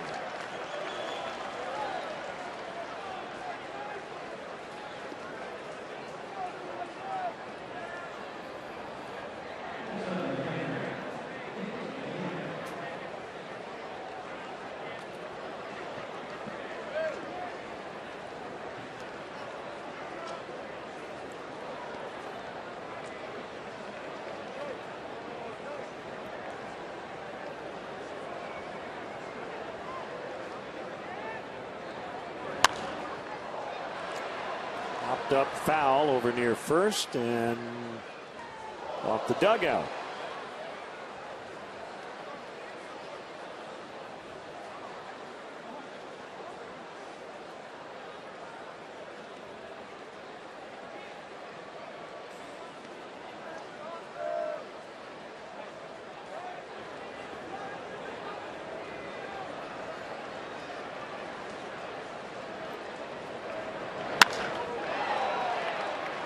Fowler's got it.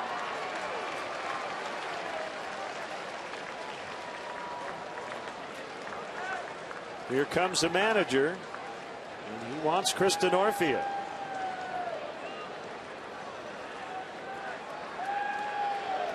Well, 45 pitches for Russell here tonight.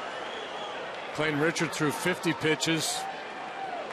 So heading into tomorrow's ball game, you're only going to have one lefty available. Denorfia getting in there quickly before Joe changes his mind.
His career on the brink.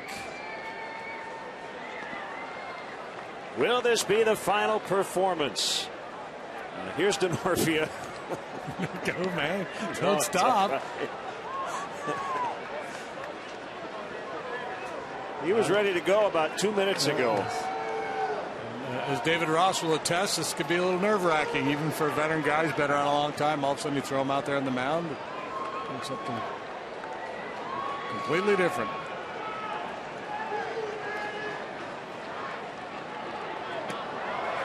Just enough to get it there. 83. Below hitting speed.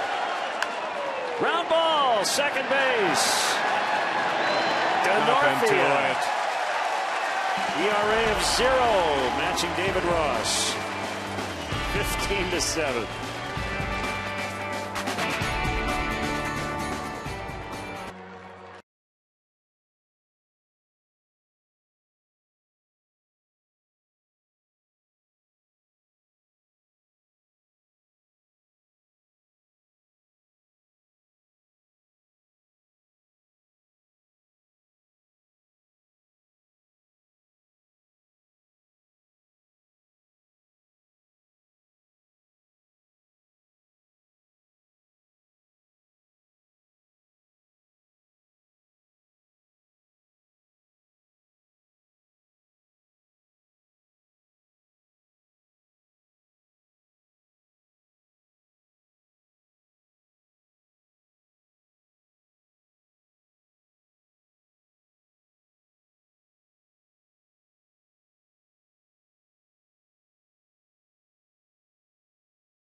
right?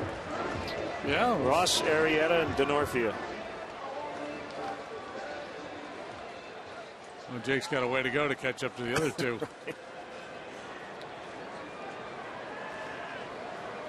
So if Neftali Feliz has a clean bottom of the ninth, relatively speaking, he's going to get the win.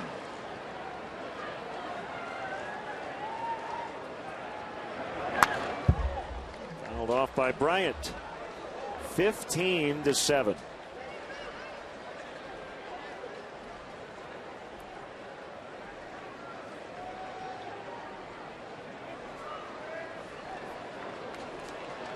Well, Denorfia was pitching below hitting speed. You can have a little success doing that. It's almost jarring for a major league hitter. Right center, diving attempt, good effort by Ghost, can't get it. Bryant on his way to third. He's got a stand-up triple. That's a 4-hit night for Chris Bryant. Single homer, walk, single double, triple rather. You know, lost in this lopsided score is the fact that a number of Cub hitters have had very good games. It's the kind of game the narrative will be, it was an ugly game, it was sloppy. Well, the Cubs have not played a sloppy game. They just pitched poorly, and the Tigers have bashed the baseball. But the Cubs have played a clean game in the field and swung the bats well. And they've had some opportunities where they could have gotten more, but it's hard to quibble with a lineup that puts a 7 spot on the board. Yeah, the offense not the problem tonight, and they've had chances to get more than what they do have.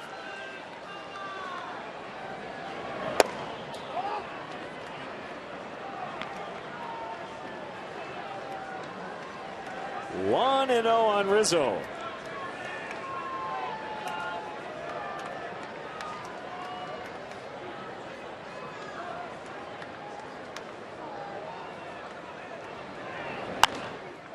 Popped him up. I don't think Bryant's going to tag. One guy who did not have a good night is Anthony. Nothing for 5. Had a chance to salvage something with that RBI opportunity staring him in the face. He's maybe doing the math here. If I give up 1, can I still get a win? The only Tiger pitcher, aside from Feliz at the moment, to not give up a run was Gorzolani, but he got 1 out and he walked 2.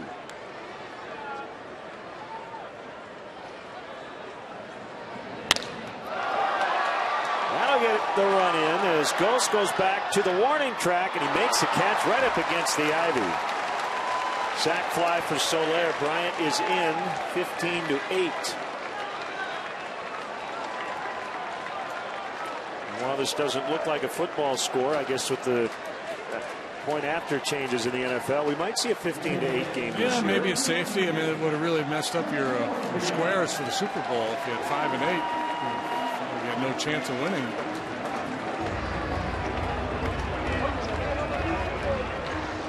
You never know.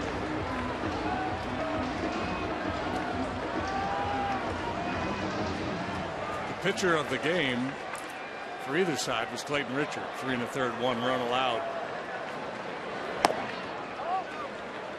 Honorable mention to Chris Denorfia. Yeah, Denorfia with a solid 1/3 of an inning.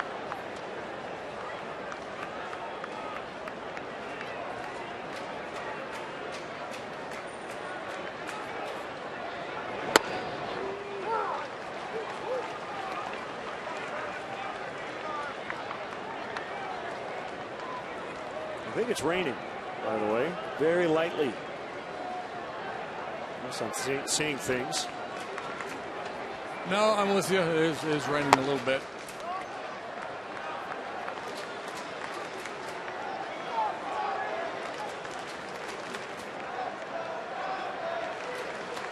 Okay.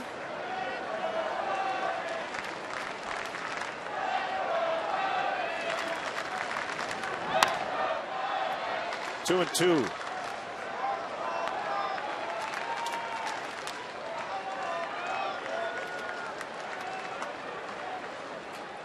David Ross hit a home run last time he pitched, didn't he?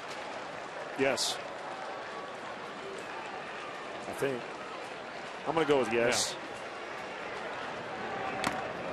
Swing and a miss. And the ball game is over. The Tigers come in and sweep the Cubs 10-8 and 15-8. And we'll be back to Wrigley Field in a moment.